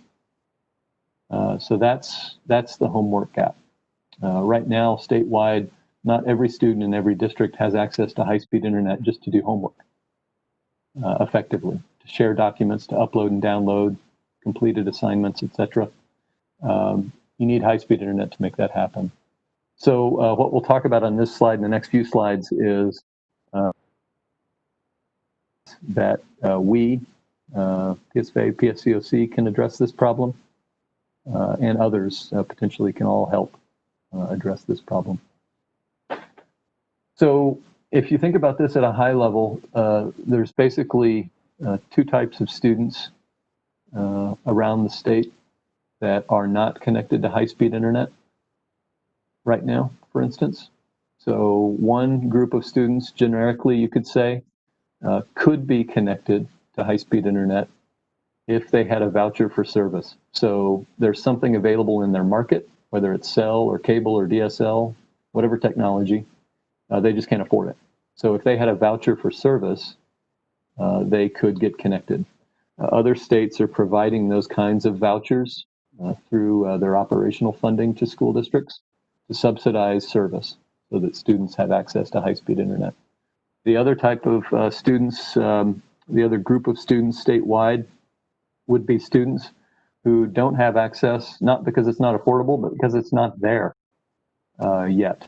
There is no infrastructure, regardless of the technology, again, whether it's a cable provider, a telephone provider through DSL, or a cellular network. There's just nothing available in their area that would effectively provide high-speed internet. That's the second group of students. We think roughly probably the number one group of students there, the number of students who could be connected if they had the money to afford the service. That's probably the largest, the majority of students who are not connected right now in New Mexico. That problem could be solved with vouchers. That's what our guesstimate is. So in terms of connectivity goals to close the homework gap, again, just some things to consider here. As we're seeing now through COVID, you can a low quality internet connection and try and video conference, try and share homework assignments. But really it needs to be, you need to have a functional internet connection to do live meetings, to upload and download large documents, to do real-time sharing of assignments or work on projects. And so the 100 megabits is the target speed, and not all technologies will get you to that target. So again, every option needs to be considered now to try and get students connected. But long-term, we think that there needs to be a clear minimum target, minimum goal established. So just a slide here for some rough round number math. Won't spend much time on this, but again, if you assume of the students who aren't connected now statewide, most of them probably could be if they had a voucher for service, if they could just afford the connection. So if that was subsidized, here's some round numbering for your consideration on this slide. So some short-term strategies. Again, our work traditionally has been limited to work on school sites. We've connected school campuses effectively.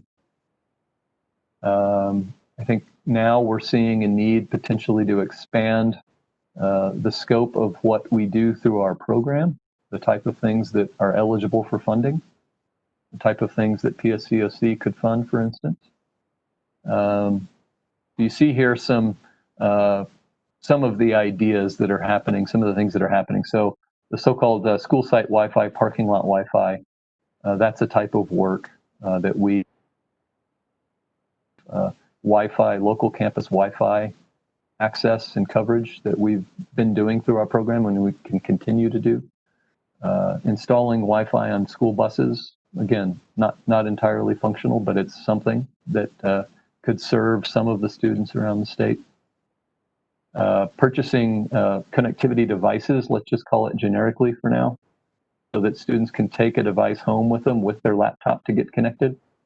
That's going to happen through the impact aid appropriation that was discussed earlier, the $18.8 million that's been awarded. 8 of those districts are going to be using their funding to purchase technology parts and pieces. And basically that comes down to connectivity equipment that they're going to give to their students, regardless of the technology, so they can get connected when they go home.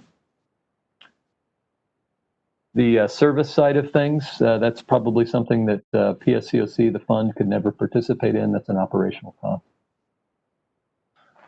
So some long-term strategies here for your consideration. Again, we see that the regional model is a really effective potential model that the PSCOC can continue to support through our program and nurture those efforts to improve connectivity regionally.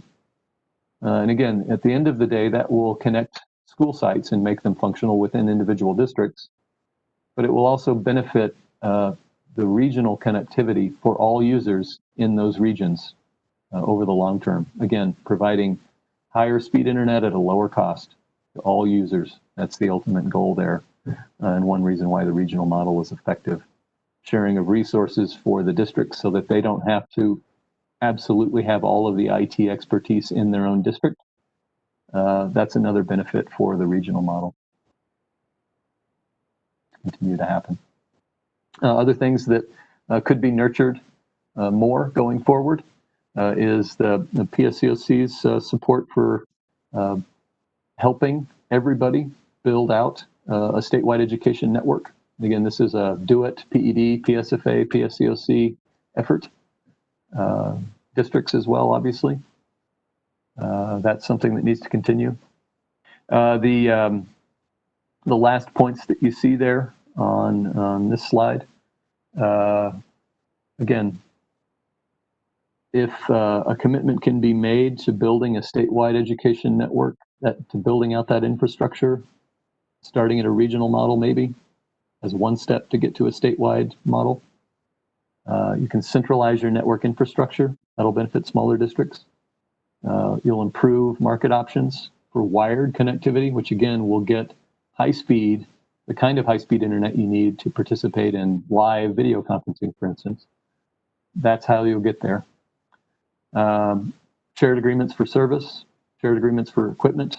That'll be more sustainable for districts and other users in the future. So, again, the last point there on the slide is district networks are good. We've done that work for the last 5 years. Regional network should be to focus on. Some implementation concepts here.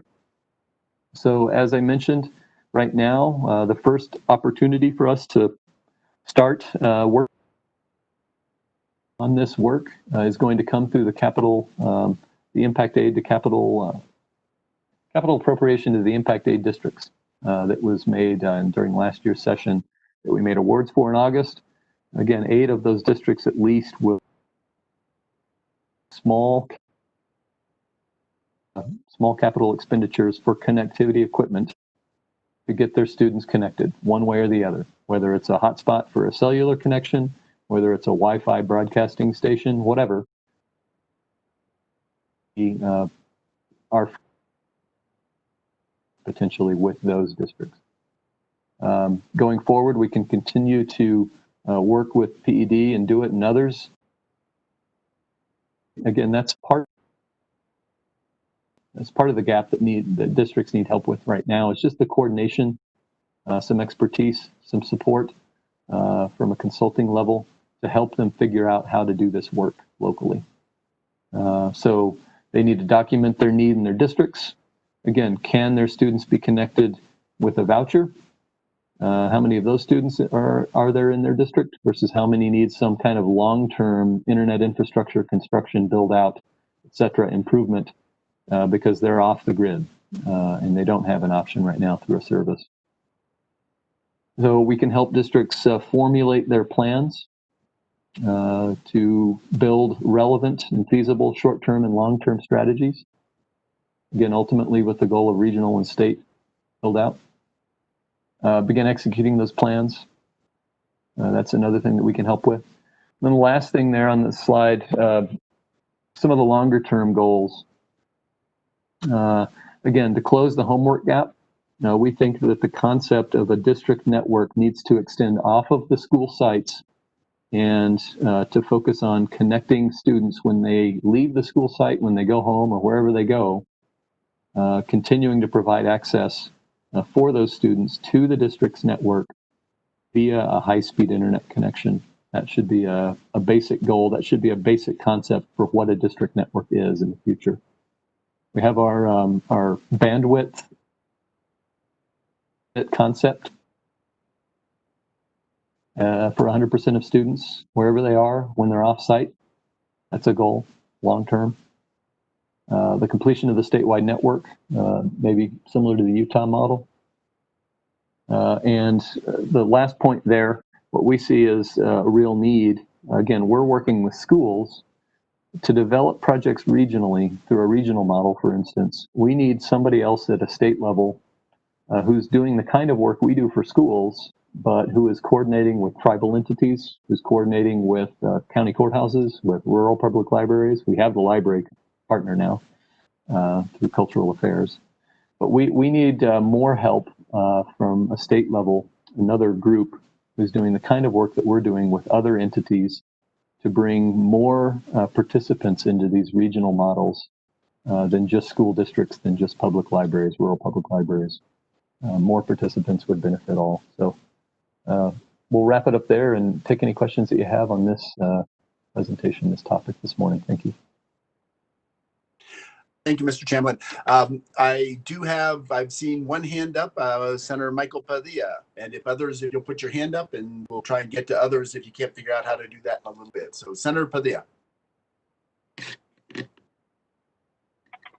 Thank you, Mr. Chairman. And thank you for the presentation. Sounds like a lot of work being done. I'm very happy to hear all of this. Thank you for all of the effort. Question was, really it's a two-parter. One is, are we bumping the speeds that you believe the new implementations will result in? Are we bumping those up against FCC requirements for upload, download, et cetera? That's one question. Are we tracking that? And then second, are we only buying and getting involved in arrangements, agreements, et cetera, that will allow for expansion and beyond where things are now? We have about anywhere from 13 to 20%, Mr. Chairman, of the state that's just not at all, has no internet or broadband at all. And then another 60% of the 80 or so percent that has it, they're just not even close, or even, this is just statewide, not just public schools or whatever, that are not as close to the FCC requirements that we need. So question number one is, are we tracking how closely we are to FCC requirements? And then second, are we implementing and spending money basically only on things that can grow for us down the road? So, Mr. Chair and Senator Padilla, I'll start on this. Can help me with question number one. But for your second question, right now, districts are entering into agreements for service. They're purchasing small capital items and large capital items in some cases to provide internet access to respond to the COVID crisis on an emergency basis. Some of that work, some of those approaches are not sustainable. Again, to do something quickly in an emergency, districts are having to implement things that might not be completely functional. They might not provide the bandwidth to every student that is ideal, that will allow them to do a video conference, for instance. And the cost of the short-term approaches, the emergency responses, are not going to be sustainable. We've seen that already. We've learned from districts who responded in March to provide some immediate internet access in March to their students in their districts. Some of those services, some of the equipment that they had to purchase in some cases was very expensive, and the service in some cases was very expensive, $30,000 per month plus for some districts. So already they had to drop some of those short-term emergency concepts, approaches, because they weren't even sustainable on a very short-term basis. But part of what we're doing through our efforts with districts is, again, in some cases, they'll have to move forward with an emergency response that may not be sustainable. What we're trying to help districts understand is what will be a sustainable approach for their districts locally. What can they implement now that they might be able to continue to use after COVID is gone, for instance? Both things are happening, short-term non-sustainable and things that will have the potential to be long-term strategies as well. Obi, do you want to chime in on question number one? Yes, thank you, Mr. Chamblin. Mr. Chairman, Senator Padilla, thank you for the question. It's an important question. A reminder for everyone that the current definition of broadband is through the FCC, established by the Federal Communication Commission, the FCC, back in 2014, 2015. It's 25 megabits, that's 25 million zeros and ones every second download speed and 3 megabits per second upload speed. I believe that is inadequate. And unfortunately, many technologies and many locations, as you described, Senator Padilla, do not reach even that level of speed. So I think that for the future, the definition of broadband will have to evolve as the need for higher speed, as these platforms, technology platforms evolve. And certainly that's the reason why we recommend that goal, that 100 megabits per second symmetrical is ideal because it can support video conferencing for multiple participants and such. And definitely we support scalability.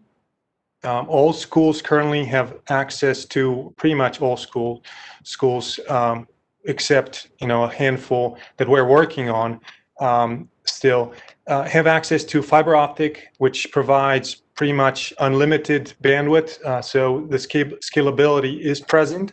The schools have the ability to increase the speed if they need it, and we'd like to see the same scalability available to everyone: businesses, residences, libraries, etc., municipalities, and so on. That is important.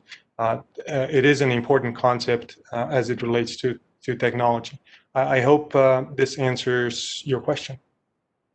Well, thank you, Mr. Chairman, and thank you, Jonathan, Ovidio. This is all very good news. I'm very happy to hear a lot of this. I ask these questions because while we're making decisions today, eventually we are going to get through this. I feel very confident that as a people, we're going to come together and get ourselves through this challenge in our life. But I think, Ovidio, you taught me this a while back, actually, and the folks from the USDA taught me this.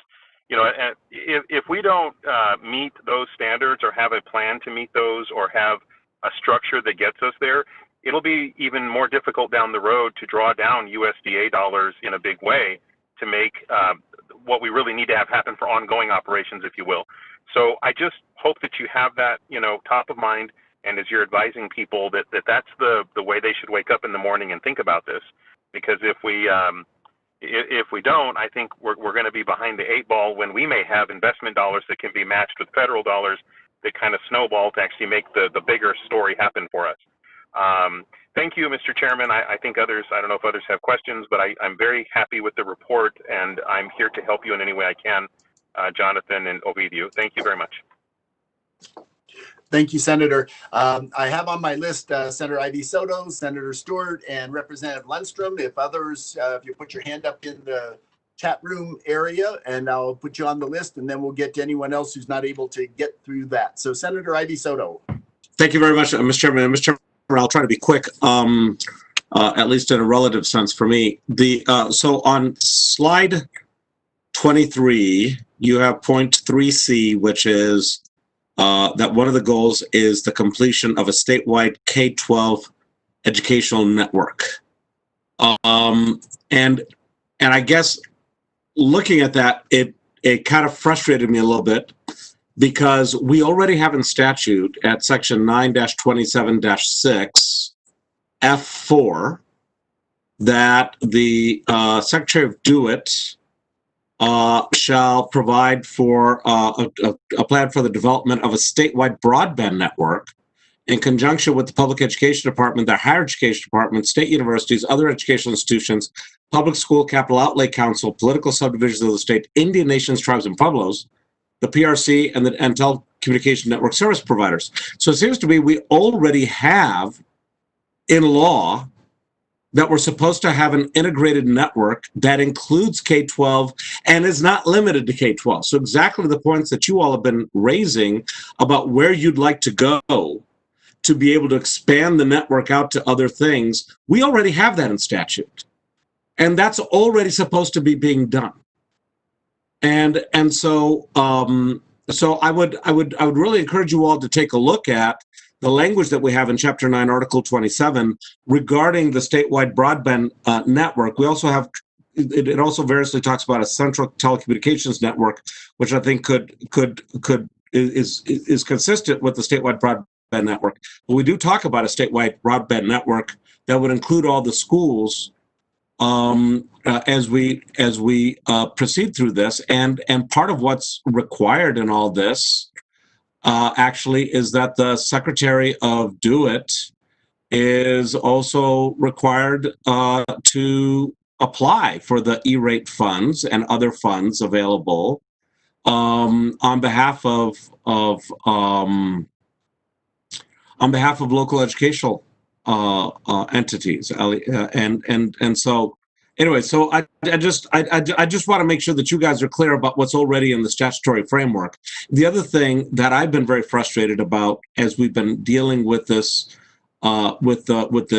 school at home crisis is the extent to which there in many places we have no broadband in Native American lands, and Native American lands have been particularly impacted by the lack of broadband. And so I will also point out to you that in section 9-27-26, we specifically provide that Indian nations, tribes, and pueblos may connect to that same statewide broadband network that includes the schools in exchange for right-of-way agreement. Right, and the intent of this was to streamline not only building out the statewide network, but in building out the statewide network to actually make sure that the nations, tribes, and pueblos get access to the broadband from this network. As far as I can tell, this section has not been implemented in the 4 years that it's been law, and it's really concerning to me that we have not done that. We also provide support for the nations, tribes, and pueblos in that same section of law, 9-27-26, to ensure that the E-rate funds are applied for through support from DO-IT in the same manner. If they execute those right-of-way agreements in the same manner that the Secretary of DO-IT is to apply for the E-rate funds on behalf of education institutions throughout the state, and so anyway, I just want to make sure that you guys have both of those sections on your radar, because it seems to me that you guys are working very hard to accomplish a network, but you're seeing it as your own network, and then wanting to integrate it, whereas we already have created the statutory framework for an integrated network. So, Mr. Chair and Senator Ivy Soto, to your point, we agree. We're aware of that framework described that exists. What we see as a gap still. We need, as you see on the last point there, a staffed and funded partner who can really work in a detailed way to develop projects with non-school entities around the state that can potentially, hopefully, piggyback with the regional consortia, for instance, that districts are moving forward with. Again, if we could have a little stronger participant, whether through DO-IT or others at the state level, to help nurture other projects with other entities that might be able to participate beyond schools. So again, we have a good partner now with the libraries. We have a project manager who's helping develop projects for libraries and potentially integrate those with school districts when possible, even at a regional level. So that's good, but we think there's still a need for a little bit more work from another entity to help non-school entities become part of this whole process, as you mentioned. Ovi, I don't know if you want to add. No, let me just say that's really good feedback to get. I always find it frustrating when we pass legislation that says we really meant the legislation we passed before, but if it's just not happening, and if we have to pass legislation that says we really mean it, I mean, I think that's something then that we need to follow up on, because we've tried to be very intentional about creating that framework and making sure that the support is there for an integrated network and to maximize the different opportunities within the state. So anyways, if you have a comment, that's fine. And otherwise, thank you very much, Mr. Chairman. Yeah, Mr. Chairman, if I may, Senator Soto, I am familiar with the legislation that you mentioned, and I will say that it does talk about a plan. I'm not sure that the implementation was part of it when it was passed. I will also say that on item 3D on the screen right now, it will take a partner that is staffed and funded. It will take funding on the operation side to make that work. It is quite a bit of work to pull all this together, and it's a long-term commitment. So there has to be predictability in it. Certainly, E-rate funding is a great foundation to build on, because that funding is there, is reliable. We know that it's been in place for at least about 20 years, and 98% of schools say that they couldn't afford internet access without this federal funding. So I think that's a good starting point. But again, it will take some funding to, on the operation side, to mount something that is sustainable and that provides the service that is badly needed. Thank you all. Next on the list, I have Senator Stewart. Thank you, Mr. Chairman. My concerns are very similar to Senator Ivy Soto. I'm fairly certain that the statute that he read was part of the broadband bill that Senator Jacob Candelaria and I did 4 years ago, maybe even more. And so part of my issue is that, you know, in the beginning, when we passed this bill, I was part of the group that brought together Do It, PSFA, and others, where it was, we were working on the statewide education network. And I'm frustrated that planning and what Senator Ivy Soto read to all of us is not really happening. Sure. Where the problem is. So, because we certainly put in place that we would all work together, especially in the rural areas, to connect everyone, not just the schools. In addition, we've dedicated up to $10 million a year, and yet we've hardly used that in the last 5 years. Now, I know that was in part because the E-rate went up so tremendously. That they were paying, the E-rate was paying more than 80%, I believe, of the cost. And so that PSCOC funding was really used as a local match or a state match to ensure that E-rate. But we can spend up to $10 million a year. And it seems to me that what we ought to be doing is trying to find a way to access more of the PSCOC money to help these districts make this happen. It's very frustrating in the schools. I have heard on a daily basis from just not being able to get kids online. I have a middle school a mile away from me that has 100 middle schoolers in apartments very near the middle school with absolutely no internet access in that entire apartment building. It took us months to actually get a school bus to go. The school bus now goes and parks in the parking lot. This is in the middle of Albuquerque. Parks in the parking lot of those apartment buildings to provide access to those students, but only 8 hours a day. Certainly not in the evening when a lot of homework might be done. So we are so far from having this issue solved. And I want us to be able to use more of that PSFA, the PSCOC funding that we've dedicated for this.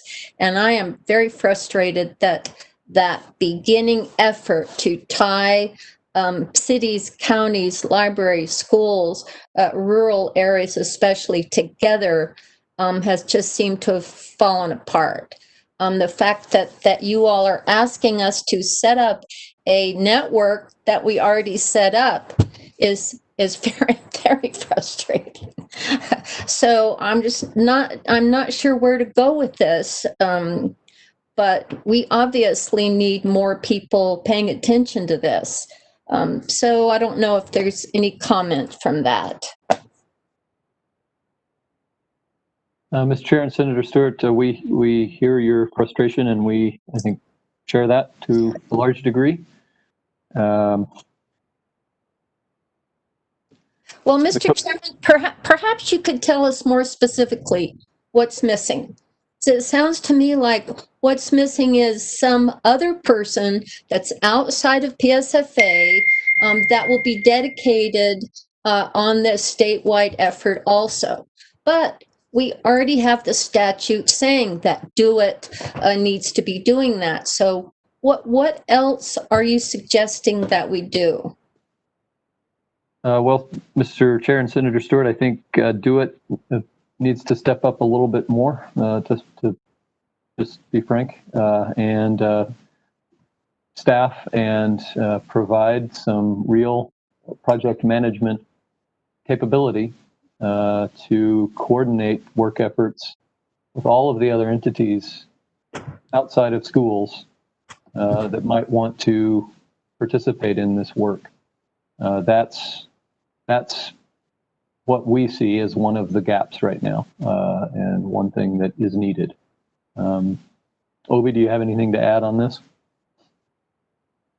Yes, as I said, building a statewide network, it's not, Mr. Chairman, Senator Stewart, is not necessarily, taking out shovels and digging trenches and laying cable. Sometimes that cable exists.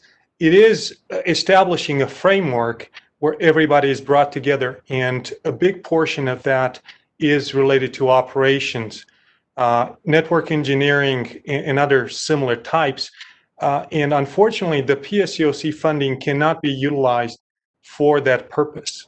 Right. So I think that the biggest challenge right now is figuring out how can through PSCOC or some other mechanism, how can we have this source of funding that is going to pay for basically writing the agreements and engineer this network that is going to function and is going to connect all the schools, but other entities as well. It can be done, but it is quite a bit of work, quite a bit of organization. We talk about this regional model where we help 10 school districts and libraries in northern New Mexico put together a regional network. The benefits are clear, but it took our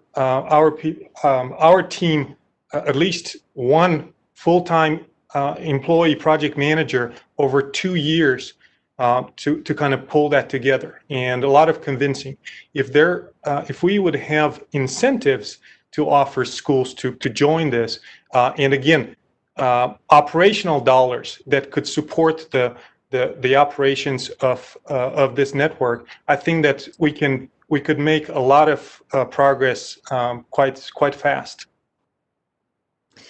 Well, Mr. Chairman, I want you to go back to the drawing board and think about what you're asking. I hear you, but I think if you go back to that statute, to read the statute and see what's left out of that statute, because we've already put this statewide plan in statute. And if it's operational, that's a different question, but I want us to use more of the PSCOC money that we have dedicated, up to 10 million a year, and I don't believe we're using that. So I want that to be part of the conversation. So thank you very much. I just think PFSA is one of our best state agencies. I really appreciate how hard you work and how much you've done on this, and I'm willing to work with others to help it. So thank you.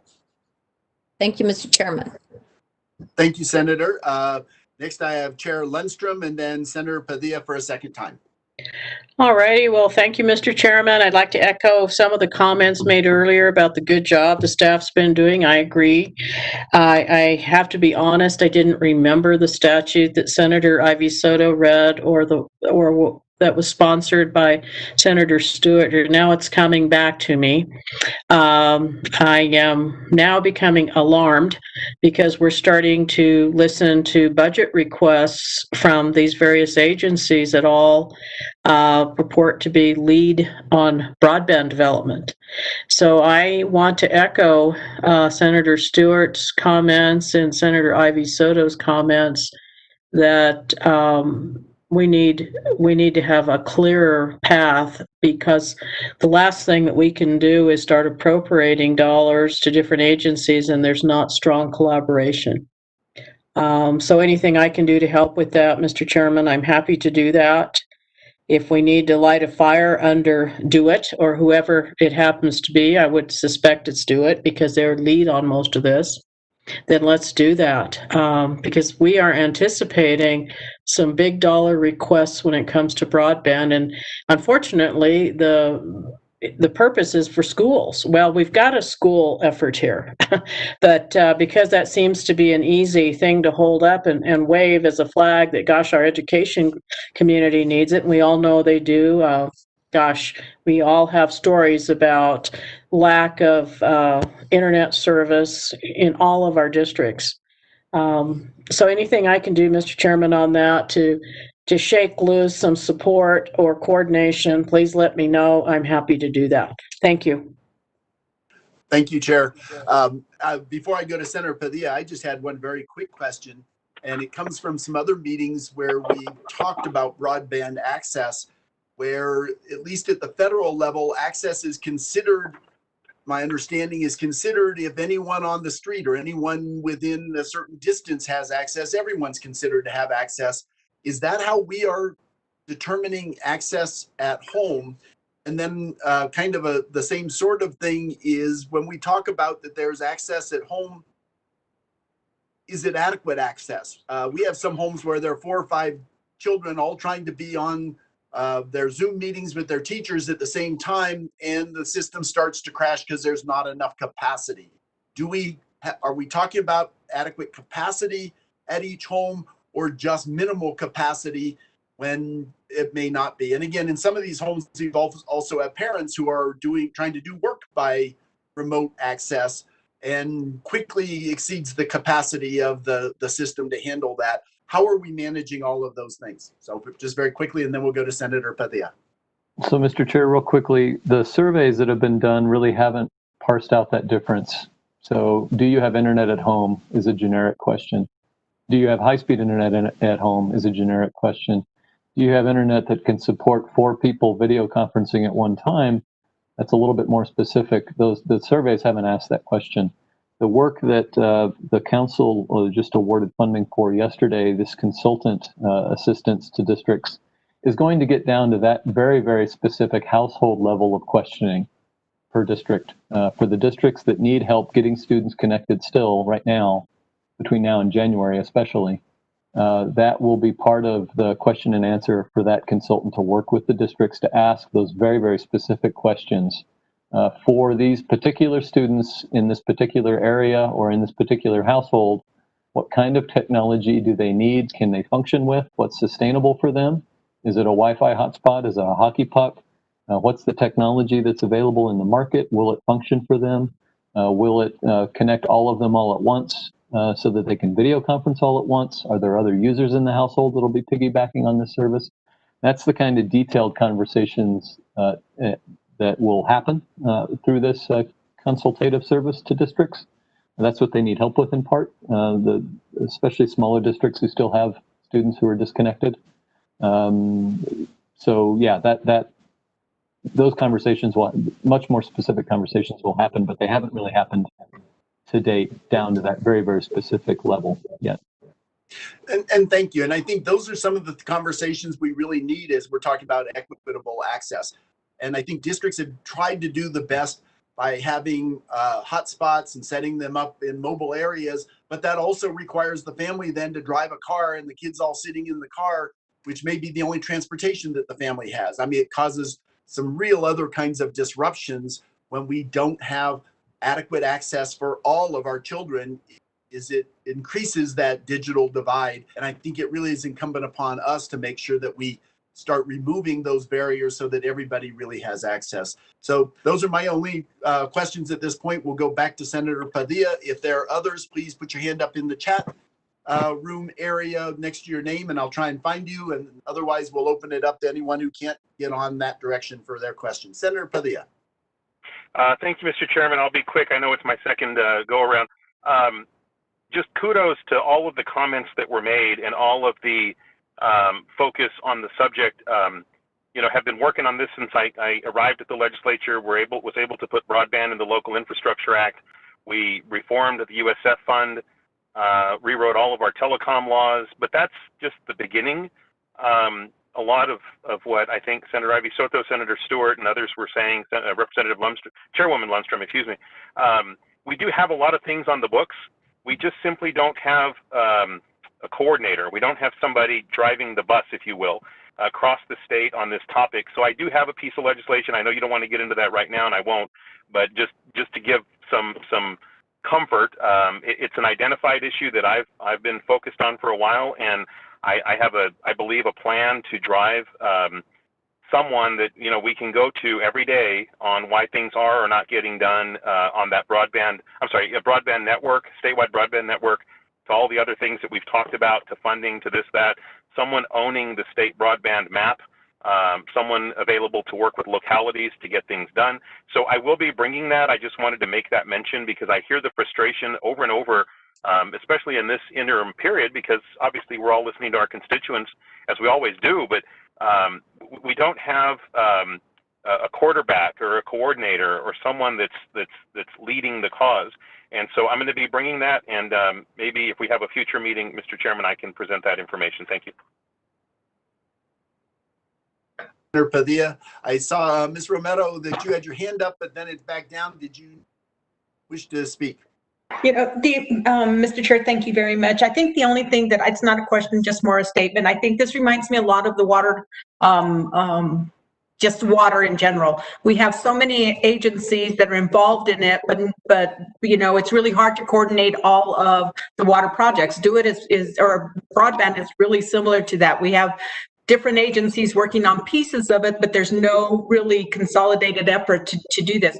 I know there's been discussions about what we can do better in regards to that, and I think that we know that there's definitely a need to address broadband in the state of New Mexico, and we're definitely looking into that. So that's all I wanted to say. Thank you, Mr. Chair. Thank you. Representative Garcia, I see Marty, I'll put you on the list also. And Representative Lundstrom, your hand is still up. Did you have another question? If not, if you would lower your hand. Thank you. Representative Garcia. Thank you, Mr. Chairman. I don't know if you can answer this question, but Senator Stewart and Senator Ivy Soto touched on it, and also Chairman Lundstrom. Senator Stewart mentioned that you had to drive a school bus to the middle of apartment buildings to get internet for the kids there. I represent the ruralist of the ruralists in this state, and I have kids out here that don't even have running water. How are we going to address those issues for these kids? I saw a flyer here a while back, Mr. Chairman, in Alamo, New Mexico, which is my district. Kids were on the sidewalk trying to get internet from the store. Right here in my hometown of Grants, Mr. Chairman, if you go to the park any day, the kids are out at the park on the park benches trying to get the internet out of the city hall. And these kids don't have no supervision. They're just out there. What are we doing to address these issues in rural New Mexico, not just urban New Mexico? So, Mr. Chair and Representative Garcia, that type of conversation will be part of the question and answer, and hopefully we'll have good solutions coming out of the consultative service that's going to be provided to districts now through the PSCOC's action yesterday. From what we know, the challenges are very diverse and very specific. So we've heard that Deming has students in Mexico across the border that they need to connect to their district network for remote learning so that they can be in the classroom. How does that district connect those students? What's the technology? How do they implement it? It's different than students like you just mentioned, for instance, groups of students in the Navajo lands, other places that may be off the grid for internet and electricity as well. And so the question and answer for those students, for those households individually, in those groups of students will be what can be provided that's going to be functional at that very specific level to get those kids connected to so that they can participate in their classroom as quickly as possible. Again, it's going to be the conversations have to be very local and very specific down to the household level. And that's what we're going to be working with in the next few months between now and January, especially to get ready for the spring semester and the return to at least hybrid learning that people are talking about. So. Mr. Chairman and Jonathan, like Representative Chairman Armstrong said, I sent appropriations with the chairman, and it's hard to be throwing money out to fund these projects, and half of our students are being left out. These are it's very concerning to me because I see this thing firsthand. I live out here, and these kids don't have anything. We need to really address these issues. Like it was also said, Mr. Chairman, we're giving some of these kids hotspots, and some of these parents have 4 or 5 kids, and they just can't do it all because they got one in the first grade, one in the 5th, one in the 10th, and one in the 12th grade, and they're all doing different things at the same time. And we're not addressing these issues, Mr. Chairman, not just because we give them a hotspot and say, here you go, you're going to be in good shape. It's not happening. Our kids are failing. And if our kids fail, Mr. Chairman, I think we're failing. You don't have to answer that, but these are just concerns that are facing us every day. A lot of times we oversee them saying, well, they'll be all right. They do have a hotspot. And at the end of the day, these kids are falling out of school and it's going to be our fault. So we're failing. Thank you, Mr. Chairman. Thank you, Representative. Marty Brandt.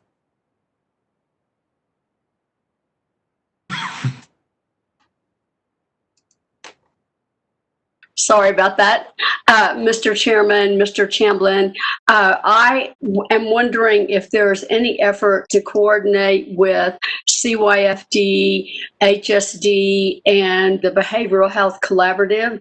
All of these agencies and collaborations need to be able to use telehealth and telemedicine particularly at this crisis point. So it seems like there should be some discussion, at least with these agencies, to see what they're doing and how collaboration could increase access. Mr. Chair, Ms. Brent, that's a good point. Obi, I don't know if you're aware of any of the efforts that PED might be involved with, partnering with those groups. I'm not aware of anything specific on our end. Mr. Chairman, Ms. Braniff, that is an important part, and many statewide networks include a telemedicine component. Every time we have projects, we reach out to other agencies, not to CYFD specifically, but to the coordinators like PED and Department of IT and such. I am not aware of any concerted effort in the telemedicine arena. There are some efforts to get coordination going. Rural health clinics actually have access to federal funding similar to E-rate. There are many sources of funding that can be tapped, but all that requires expertise and focused work. And again, that speaks to the difficulty of the problem because there are so many parts and pieces, but also the fact that working together could accomplish a lot of results. And we'd like to see more coordination, better coordination, where the work that is happening with schools is not doesn't benefit only the schools, but benefits others in the region. Definitely, to answer a few of the comments earlier quickly, distance is an enemy in broadband world, and we have plenty of that. There is no question in my mind that to solve the problem, we will have to build infrastructure. And private companies will not do this unless they get help. And again, probably the primary help is because they have to stay in business. And it's expensive to build the infrastructure for few hundred people over miles and keep that up. So it will require focused effort to leverage other sources of funding to help that build out, and it's not going to happen overnight. But it can be done. The work that happened at schools demonstrates that we can make progress. And I will say that the Public School Capital Outlay Council funded every single project that we helped schools develop for broadband infrastructure that was brought in front of the council over the last 5 years. So definitely we are trying really hard to move this forward. But again, I think that it takes additional manpower working on this in concert to actually scale this effort to serve everybody in the state. Thank you. It seems like this is also an issue for economic development. And when Senator Padilla mentioned that there may be someone that would coordinate all this, I would hope that this is taken to a cabinet level and the secretaries are aware of the necessity to coordinate and not have fragmented areas. And I know this is just the beginning, but that is something that I would like to see happen. Thank you very much. Thank you. Is there anyone else? I didn't see anyone else with a hand up. If there's anyone else that is not able to put their hand up but would like to speak, if you will politely interrupt and begin, and we'll try and cover that.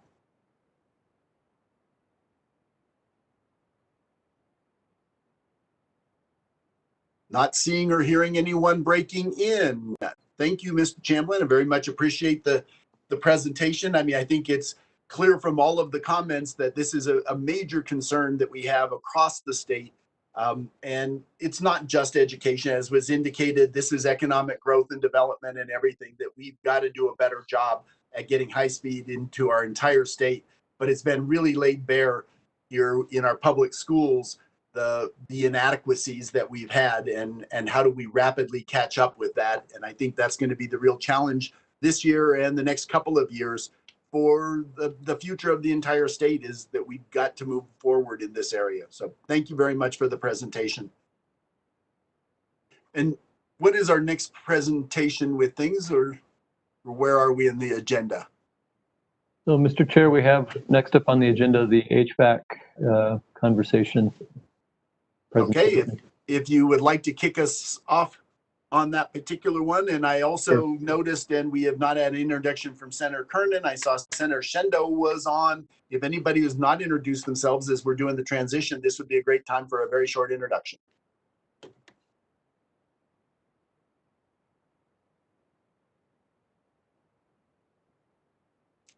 Mr. Chamblin, seeing nobody jumping in to do their introduction, if you'd like to start us off on school HVAC systems and the COVID risk reduction. Sure. So, Mr. Chair, members, on this topic, this presentation, I think Adon Delgado is still on the phone. I know Antonio Ortiz is probably still on. He's a member of the task force. We've been working with PED on this issue for the last few months, but concertedly since August, and we've been sharing our expertise and our input with PED. In a back and forth and with the districts, and helping to coordinate this whole conversation. So we'll walk through this presentation. I won't focus on every slide in detail. You all can read along. I won't mention every bullet point, but we wanted to discuss this whole topic with you this morning, and especially focus on some of the reality checks, I guess you could say, that are already here on this topic, but will be coming more so in the winter months, we think, as schools try to reopen potentially en masse in January with reentry, and as they try and function with their buildings through the winter. We're going to see some real challenges. So that's what we wanted to use this conversation with, to outline what's happening and to look ahead to some of the risks and some of the reality checks that will happen this winter with districts, and some of the limits that will happen this winter, especially as districts try and reopen and create a healthy indoor air environment. So to start, we'll begin here with PED's requirements. So as you all probably know, PED published some reentry guidelines in late summer before the schools opened, and just as the schools were opening. Some guidelines, some requirements. These documents, these guides from PED have been evolving. They've been evolving in part through our conversations with PED, PED's conversations with others, with the districts. But as it is now, this is some of the guidance that PED is setting forth for HVAC systems and how schools are obligated to operate those systems to reopen, to reenter their facilities. So there's two documents currently that PED has going, the reentry guidance document and then the toolkit document, as it's called. And you can see there, one of the changes as this conversation has evolved is that PED is now lining up more with the ASHRAE requirements, which I'll get into more in a minute. And to focus on one of the PED documents, the toolkit, in that current version of the document, again, it's a work in progress, I think, as PED would acknowledge, but they've evolved from a hard requirement to install MERV 13 filters early on to now stepping back from that prescriptive requirement, setting it up as a goal. If you can install MERV 13 on your systems, good. But if you can't, then do these other things. So the 4 things that they identify in their document currently are outlined here. And as you see there, the first 3 points especially are about increasing ventilation rates. And that's one of the things that we're going to talk about this morning. In the toolkit, PED has currently still a checklist. So districts, before they reopen, before they reenter their buildings, are obligated to check boxes. The one box on that checklist that's related to HVAC systems is this. I believe this is still the current verbiage from that checklist. So districts are obligated to check this box and sign at the bottom of the page per the current system. So again, MERV 13 filters, if you can install them, if they're compatible, good. Check here that you've made an effort to make that determination or not. Essentially is what this is getting to. So again, as I mentioned, PED, part of, as this conversation has evolved, as the requirements have been evolving since especially August, one thing that they've been doing is lining up more with ASHRAE. So what is ASHRAE? Who is ASHRAE? Why are they important? They're the national body that everybody looks to set building code for mechanical systems and to set performance criteria for mechanical systems in buildings, including schools. So, it's engineers and others, industry folks in the mechanical world that are part of ASHRAE, American Society of Heating, Refrigerating, and Air Conditioning Engineers. That's what the acronym stands for. So they're an expert body.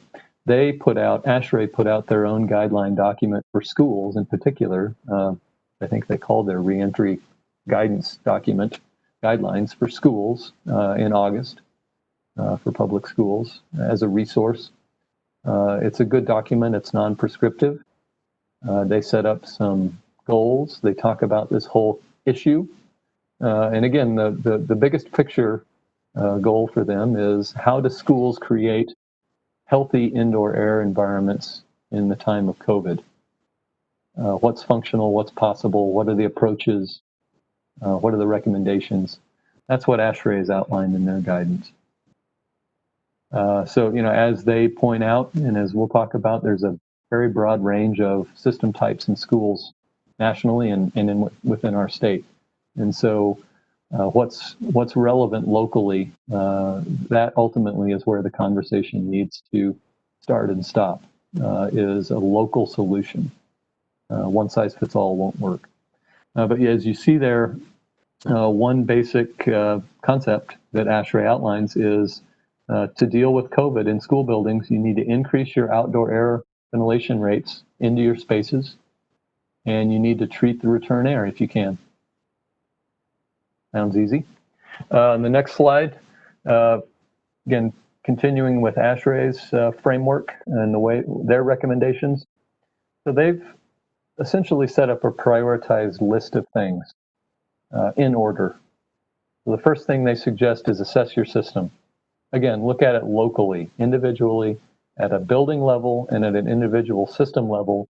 What's possible with your existing equipment? How does it function? How can you upgrade it? How can you operate it differently? Their second suggestion, their second priority is increase your ventilation rate. So increase the amount of outdoor fresh air that you're directing into your building, one way or the other, depending on your system type. That's the first thing you should do. And they're pretty clear that, as it says there, that is the first line of defense against aerosol transmission of COVID. After you do that, look at how you can improve your filtration. After you do that, look at how you might be able to purchase and install air cleaning technologies, air purifiers, disinfectants, the myriad of plug-in things, little pieces of equipment that are available now and being marketed to schools to clean the air within schools. And then finally, the reality check of energy use. That's going to be a big one. Functional and economic reality. So for school HVAC projects, again, to step back, just from a higher level, I know Superintendent Schmidt was on earlier for Farmington. We just completed Country Club Elementary School's HVAC upgrade through the systems award that they got several years ago. And they re-entered this week that particular school to a degree with students. That was a $9 million project, total project cost for Country Club Elementary School, not a terribly large elementary school. So gives you a sense of the scale of the work that's involved on HVAC projects. So the simple concept of, well, could the state go out and replace everybody's HVAC systems tomorrow in 800 school sites around the state? No. These projects are long in duration. They're typically 12 to 24 month projects, start to finish. They're expensive per school site. $1 million to $5 million is a good ballpark. And the $5 million could go up from there, honestly, for larger school sites. And so even if you said, let's just go address the worst 100 schools, the 100 schools in the state that had the most crippled HVAC systems, try and improve them right away, the economics of that is just not viable. And it can't happen quickly. You can't respond in a 6-month or a 3-month window for COVID, or a 9-month window. So to move on to the ventilation versus filtration. So again, ASHRAE suggests ventilating first. Part of the reason they suggest that is, as you see there, dilution of contaminants can occur within the classroom before these contaminants can be filtered, if you're introducing more ventilation air into your building. So that's why that's their first recommended strategy. That's why you should try and do that first. After you do that, if you can install MERV 13 filters or better, great. But that might not be possible in every instance, and that's something that ASHRAE recognizes. Higher level of MERV ratings means a more restrictive filter. More restrictive filters capture potentially down to the virus scale of particles, but that comes with trade-offs. we'll talk about more here. So for ventilation, to start there, outdoor air ventilation rates in school buildings can be increased basically by two methods: old school, low tech, open your doors and windows. Okay, that's the only option available for some schools because they don't have mechanical ventilation. We know that. If you've got a mechanical ventilation system, you can open up the dampers, open up the louvers, and increase the amount of airflow through that mechanical ventilation system into your building. So that'll be an option for some schools. That will come with trade-offs. If you open up your mechanical system and try and bring in more air midwinter when it's 20 and 30 degrees outside, you'll have to heat that air to indoor operating temperatures. That's going to cost money, so there's going to be an economic reality. Can a district operate at a higher rate of ventilation midwinter and afford their propane bill? For some districts, the answer is going to be no, not even beyond a month.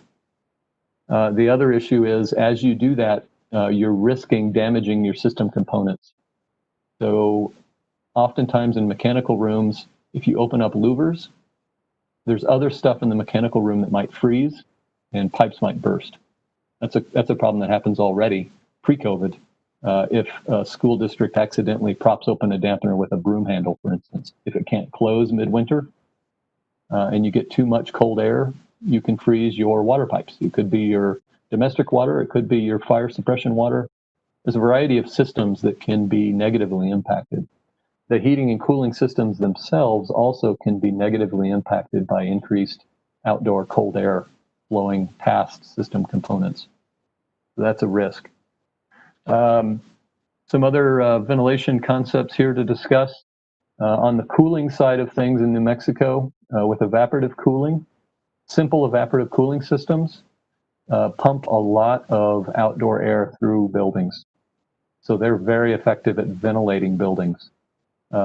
Simple evaporative cooling systems, in some cases, can't install a MERV 13 filter. It's just not feasible. The rate of airflow would blow the filter out of the system, to put it simply. And so it's just not applicable to some cooling system. As I mentioned, the risks there midwinter on the heating side of things are potentially significant. And I've outlined a few of those there. On the filtration discussion, again, some schools in New Mexico are heated with radiant heat. That means that there is no airflow as part of their heating system currently installed. So there's no filter location. The filter is not applicable to that system type. It's not relevant, right? So for those schools, their only option would be potentially to open windows and doors, to increase ventilation rates midwinter, because they may not have mechanical ventilation at all. We know that there's a subset of schools that have that condition. On the MERV 13 filter, if your system can accommodate that kind of filtration, so most systems statewide, well, many systems statewide operate currently, if they have a filter, it might be a MERV 8 currently as designed. If you upgrade to a MERV 13, it's going to filter out viruses, but at the same time, it's going to restrict your airflow. So that's counterproductive. It's counterproductive to increase your ventilation rates if you're restricting your airflow. Restricting airflow is also going to stress system components like fans. They're going to have a harder time pushing air through a more restrictive filter. So fans, potentially other pumps, other components might burn out. Ironically, heating elements midwinter, if they're not getting the same rate of air passing over a heat exchanger, that heat exchanger ironically might crack, might overheat and crack as a result of installing more restrictive filters. So again, another reason why you need to assess and know your system very, very locally first before you do anything to change it, to modify its performance. So some additional filter conversation here. For existing systems that can accommodate MERV 13 filters, some more implications here, some reality checks. So MERV 13 filters cost about 3 to 5 times as much as MERV 8 filters. for APS to upgrade their whole district to MERV 13 from basically kind of MERV 8 where they are now, $7.5 million. Filters are only available for bulk orders now, we're hearing. They're not available in many cases. So there are back order problems. Districts who have been trying to order and upgrade to MERV 13, the supplier will say, yeah, we'll have them there in 4 weeks. And this is 8 weeks later, and they're still not there. And they're very expensive. For a district like Belen, one problem is diversity of filter types. So that district, for instance, has 700 to 800 filter types, filter locations, with potentially dozens and dozens of filter shapes and sizes. They've been told by their suppliers they can only order in bulk. And so for them, it's not a functional model. They've got to replace these filters quarterly. And so for every one of those 700 to 800 filter locations, they're going to have to go out and service that quarterly and replace those individual filter sizes quarterly. They may not have the budget locally to buy a box, a large supply, a Costco-sized purchase of filters for a year or 2 years worth of supply, for instance, for individual filter sizes. So another issue, another reality check on the whole issue. The other issue is that as you tax your system, as you strain your heating system, for instance, this winter, it's going to put more load on your electrical system as well, as your fans strain to push more air through more restrictive filters. So again, another reality check that districts will face. On the last recommendation from ASHRAE, so again, ventilation, filtration, and then air cleaning, generically as they describe it. There's a myriad of things that are being marketed and sold to districts right now, products, little plug-in devices, miracle cures to create healthy indoor air at the end of the day. These are going to come with a lot of setbacks, a lot of risk, and a lot of reality checks. So on this, we have a few of these listed here. A lot of these products are brand new. They don't have a proven track record. They haven't had laboratory testing for a period of years to prove that they can catch viruses, for instance, to prove that they're safe to use around kids. Other issues with these technologies, how loud are these things? So districts are talking about buying box fans en masse and plugging in a box fan in every classroom to try and move air in and out of the room. How loud is that box fan? Will the teacher be able to speak over it? Will students be able to hear the teacher? If not, the teacher will turn these things off. That's what will happen in reality. So a limit of 55 decibels, if it's above that threshold, it's going to be loud enough that a teacher, even if she's trying to speak over it while it's operating in her room 24/7 during occupied hours, she'll burn her voice out within a week, potentially, if it's over that decibel threshold. So that's why and that's from the adequacy standards, actually. Other issues, other reality checks for this, as you plug in box fans, as you plug in filtration devices of various shapes and sizes, HEPA filters, whatever, will your electrical service accommodate this additional electrical load? We know that for many schools in the state, the answer is going to be no. And so if they run out and purchase this and install this in every classroom and every teacher in the building turns this on simultaneously at 8 a.m., it'll trip the circuit for the school and the school won't have electricity. That happens already with refrigerators and microwave and space heaters that get plugged in. So that's coming. Some of the issues there. Can a district staff function with sophisticated technology to air clean? So some districts have been purchasing very sophisticated UV devices that, for instance, a janitor or a custodian or a facilities guy could walk around with and shine the light in a space and theoretically disinfect surfaces and the air, right? Is that technology so sophisticated that the local user of that device can't understand it and can't operate it effectively so that it actually does its job? That's going to be another issue with the plug-in devices. Are they too sophisticated to be sustainable? So our recommendations to districts, again, start with the ASHRAE guidance. Go out and assess your system. That should be job one. It could be through a qualified HVAC technician. Doesn't have to be an engineer, could be a licensed engineer, but you need to start there. Assess your system at a very local level. How does it operate? How can it be upgraded to meet the first two concepts? Can it increase ventilation rates? Can my existing system be upgraded to have better filtration? Ask and answer those two specific questions very locally.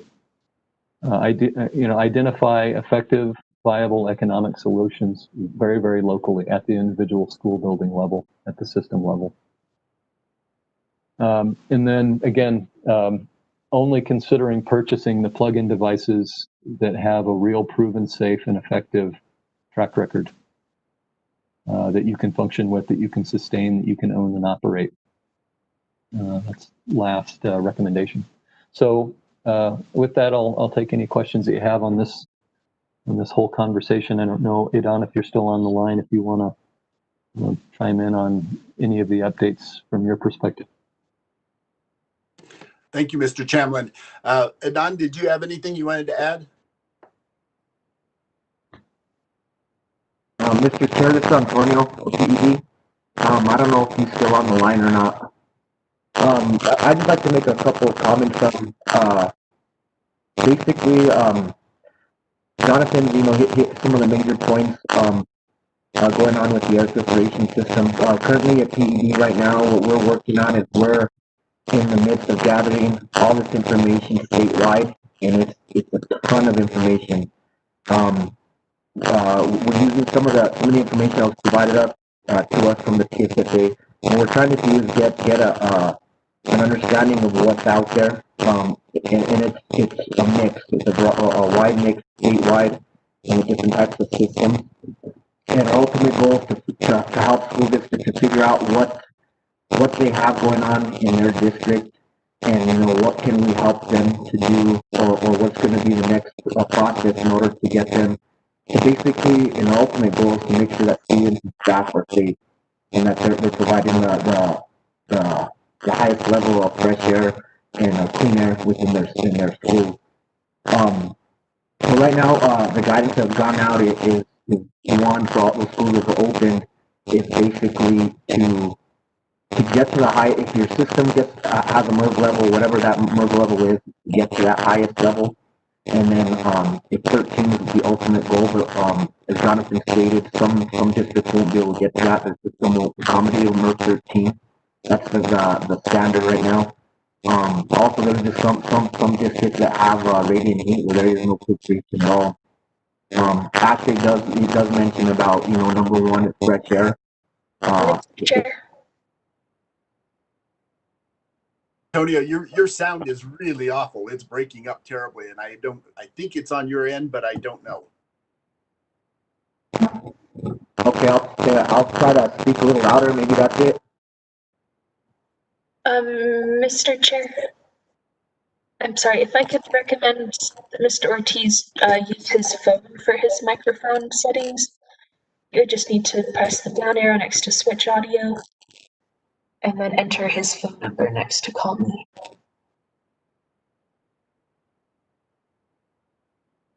Okay. Not just speaking louder, it's got a whole lot of background static all the time while you're speaking. Is that better? No. Yeah, Aaron might be able to help by having you call in over the phone instead of trying to do it through the internet speaker, I think is what she was indicating. Okay, let me try that. Well, that still is very scratchy.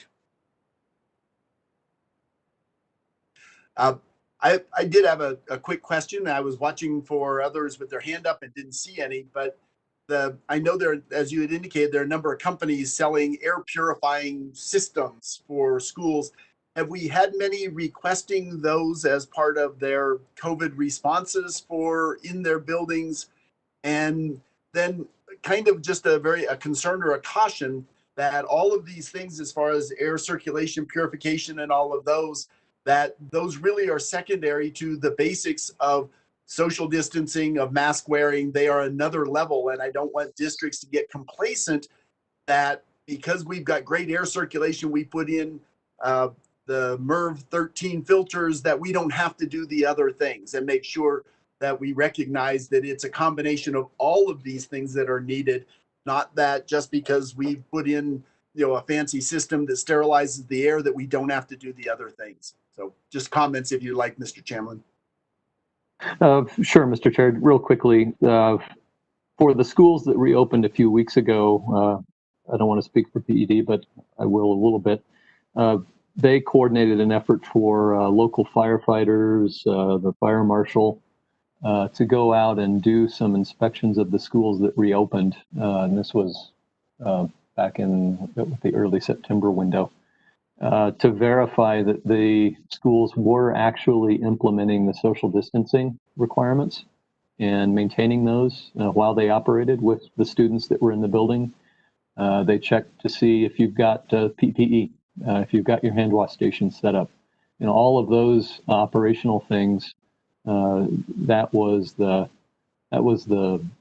third party check on schools and districts that had reopened. So there was some verification of those, as you said, the basic efforts that have to be made first, that should be made first before you even consider the sophisticated HVAC issues.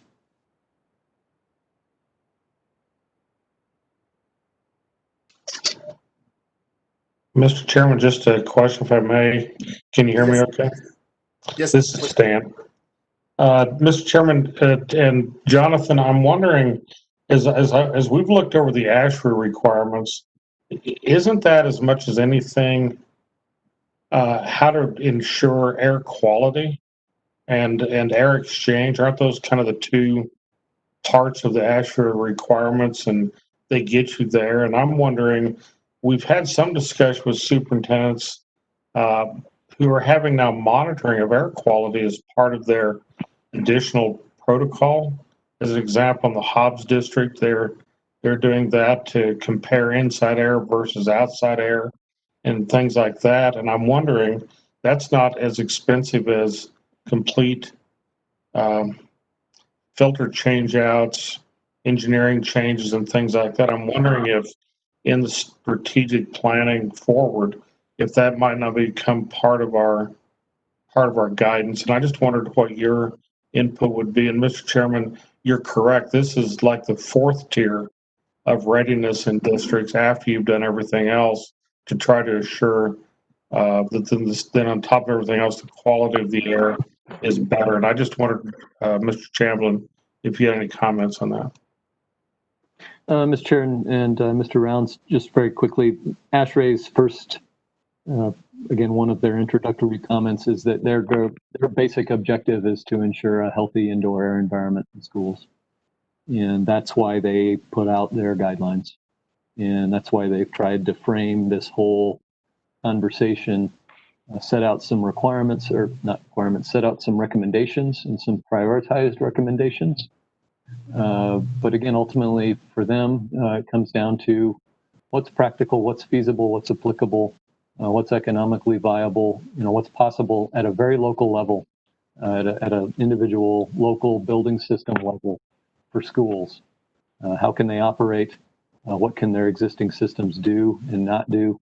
Those are the reality checks that will come into play. But yeah, their whole suite of options are intended to, at the end of the day, try and create and maintain a healthy indoor air environment, even while COVID is happening.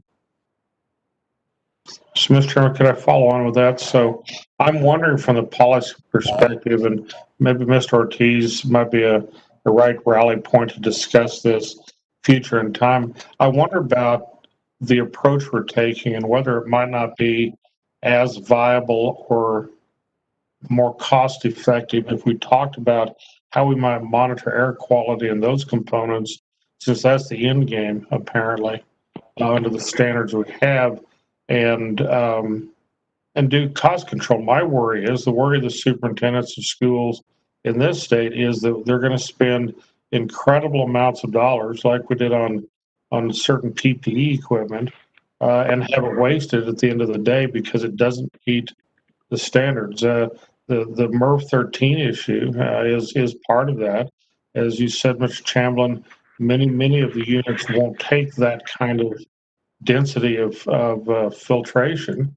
You're going to burn out systems or have to replace them and those kinds of things. And you lose the air exchange, which is as big a factor in air quality as the filtration proper. And so I know that Mr. Ortiz PET is backed off on the MERV 13, and I think that was very advisable and moved toward those points. But I'm wondering if metering or understanding the air quality issues more completely, and then planning more locally to how you expedite those reactions might be a better policy point. And I just want to raise that issue with the group.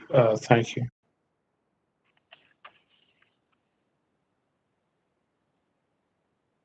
Mr. Ortiz, did you want to try again? Did we get you set up to manage better?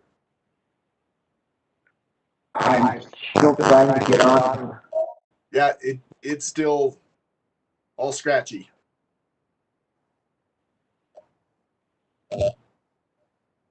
Was there anyone else that had questions at this point? I don't see any hands up or have comments.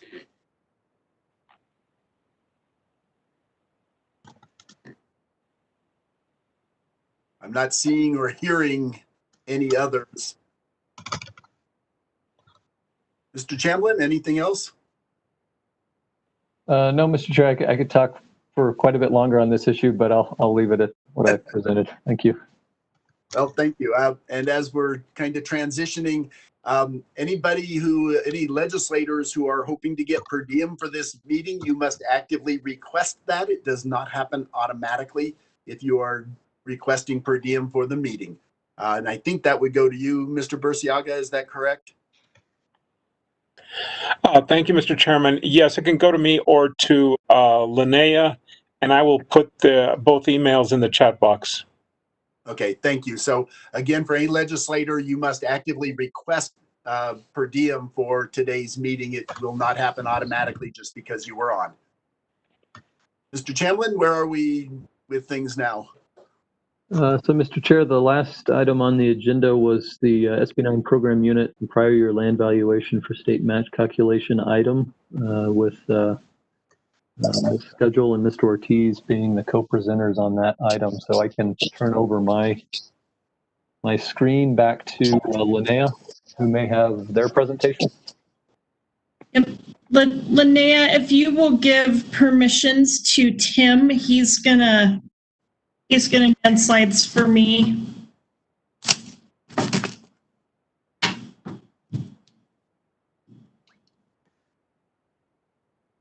Linnea, are we able to manage that? If people get started with it. So Mr. Chairman, this next issue, SB9, Senate Bill 9 is a 2 mil property tax levy that's authorized in statute. It's been authorized for a number of years, but some recent changes to the statute in 2018 made calculating the state guarantee virtually impossible based on what the statute's asking for. And so I'm gonna go through for everybody. I'm Rachel Gudgel, the Director of Legislative Education Study Committee. I'm also a member of the Public School Capital Outlay Council along with Mr. Ortiz. So this comes to us every year for certification. So I'm going to go through these slides, going to give you a little understanding of what is the Public School Capital Improvements Act, or SB9, how it's calculated, and then what the issue is. So slide 2, which you can see, 9, that's what we all refer to it as, was enacted in 1975. It's been changed a number of times. It allows school districts to impose a property tax levy of up to 2 mils for 6 years for public school construction, renovations, school ground improvements, maintenance, activity vehicles. Some of the latest changes were to include computer software and hardware and education technology and technology infrastructure. Slide 2, part of the Public School Capital Outlay Capital Improvements Act is a state guarantee. So any school district that imposes SB 9 generates some amount of state funding, and it's the greater of two calculations. Tim, if you want to go to slide 3. First, it's either the difference between the program guarantee, which is calculated by multiplying program units for the school district by a dollar amount and then multiplying that by the mill levy rate and the school district's estimated tax revenue.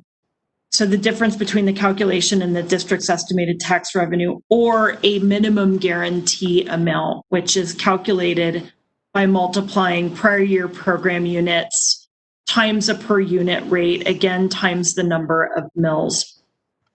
So the next two slides walk through an example. So this is an example of Deming. Tim, if you want to just project, so to calculate the projected program guarantee, the average of their prior total units was 9,900 last year, multiplied times the unit rate of 8604. That dollar amount is adjusted every year by the Consumer Price Index per statute. And then the last number that popped up there, the 2, is the number of mills Deming has imposed.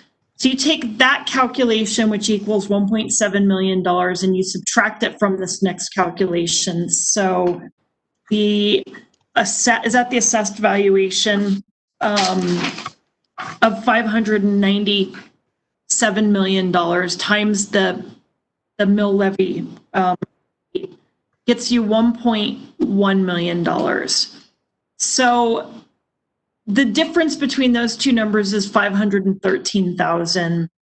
So then you go and do the second calculation, which is the prior total program units 9,900 times the 668 per unit times the number of mills, which was 2, which gets a total minimum guarantee of $132,000. And so the state match calculation is the greater of those two amounts. So Deming's state match in FY20 was $513,000.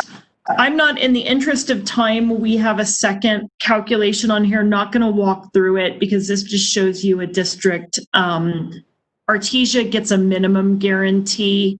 So they actually in their local revenue are generating $3.2 million. They would be guaranteed to get $1.1 million. So they're clearly generating more at the local level. So they automatically get $87,000, which is the minimum guarantee. The guarantee dollars come from the public school capital outlay fund. So that's something that the council pulls off the top and transfers to the public education department annually to distribute to school districts and state chartered I think it's school districts and all charter schools. The next slide talks, I think, about what the challenge is. So in 2018, law was changed to read average of the prior year's second and third reporting date total program units. So program units are generated in the public school funding formula, but they're not generated on the second and third reporting dates. So this has made it hard. Mr. Ortiz and I worked together along with the School Finance Bureau at PED to come up with a methodology that wasn't perfect for the FY20 distribution, and we've taken an approach that's very similar for FY21. The prior year data, the reason the law was changed in 2018 is because prior year data is available sooner. It results in more timely allocations to school districts. The big problem, though, like I said, is that there aren't units calculated on the second and third reporting date. PED is collecting membership data to inform the funding formula, but there's technically programs generated on those dates.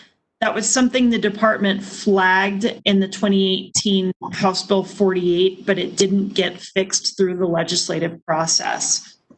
So the and this is important. I think what we're probably looking is for you guys to consider a endorsement to change this.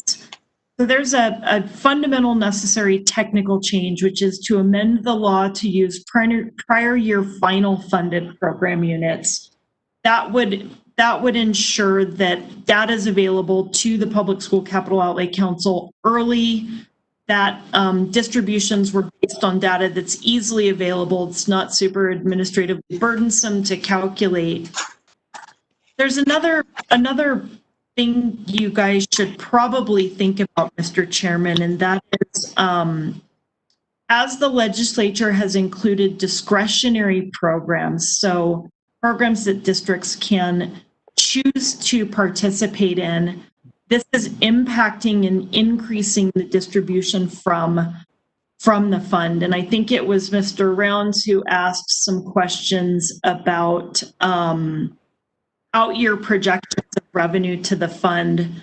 This is important in years like this year when initially we thought the fund balance from the Public School Capital Outlay Council was going to decrease by about 50%. Turned out it didn't decrease that much. We generally have about $200 million in annual bond certifications. I believe we're down to about 140 or 150 million. But mounting pressure from these programs that come off the top of the Public School Capital Outlay Fund decrease the amount of Public School Capital Outlay Fund revenue that is available for meeting basically the constitutional obligation of the state, which was Zuni Capital Outlay lawsuit alleged we didn't have equitable construction funding across the state, and so the standards-based process was set up. This issue was taken up by the legislature during the last legislative session. I think it was House Bill 254 in the second to last bullet. The legislature excluded K-5 plus program units, extended learning time program units, fine arts, bilingual, and physical education program units from the distribution calculation. That bill, however, because of funding concerns, was repealed during the special session. So part of what it did was change the program units that were included, but then it also significantly increased the funding distribution. And given the concerns about revenue into the Public School Capital Outlay Fund, the legislature repealed that. The thought behind eliminating discretionary program units is they're generated at different levels across districts based on local decisions and local considerations. So those program units don't necessarily align well with actual capital needs. They create different distributions amongst school districts based on their participation in particular programs. And as I mentioned, including those units, continuing to include those units will make less capital outlay fund revenue available to the council to meet the constitutional obligations of the Zuni capital outlay lawsuit. So I think what Tim has next in this PowerPoint is a suggested, we did a mock-up of the statute for you guys to look at.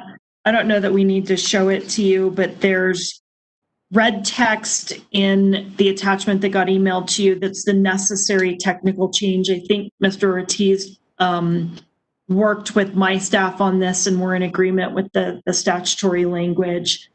And then the blue text deals with that issue of discretionary program units. And then the last three attachments, or the last four attachments you see, attachment A shows you the FY20 distribution. Column I is showing you the amount of state capital outlay revenue that's being distributed to each school district. Attachment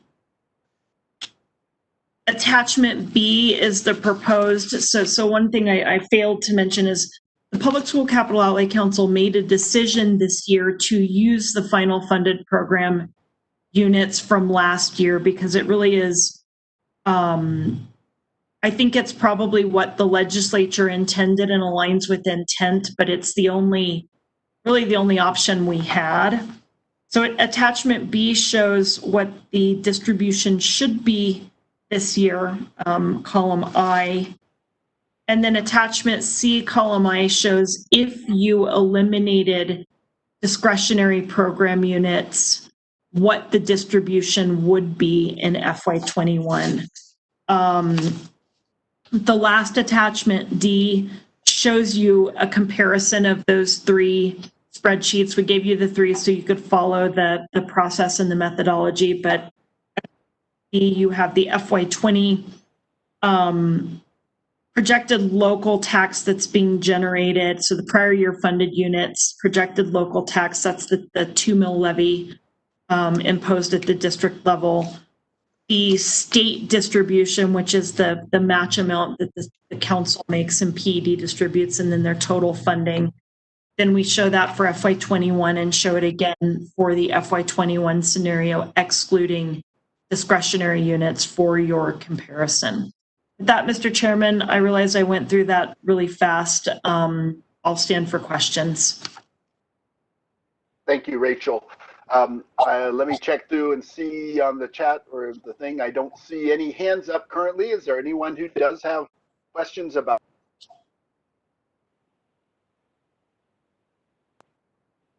Anyone politely break in if you have questions for Rachel about how this system or process works? Seeing none, I think we move on. Is there other information, other presentations? Mr. Chair, that's all of the presentations that we had on the agenda today. Okay. If there are no other questions, I think we are concluded at this point. Again, I'd remind legislators, if you're planning on getting per diem for today, you must actively request that. For all of the others, thank you so much for taking time. There's been some very good updates and information. Stan, did you have a comment? Or you're just waving goodbye? Okay. Thank you all. We are planning on having another meeting, I suspect, somewhere near the end of November, early December. Is that right, Raul? We're going to try and find a date that we can schedule that'll work similarly. Everybody go out, keep doing great things for kids as you always do. You know, that's very much the heart of this. Is we really need to remember it's always for our children and make sure that they've got safe, good environments in order to learn in whatever realm that takes with this COVID going on. With that, thank you all. Thank you, Mr. Chairman. Did I get where my hands come out on the things?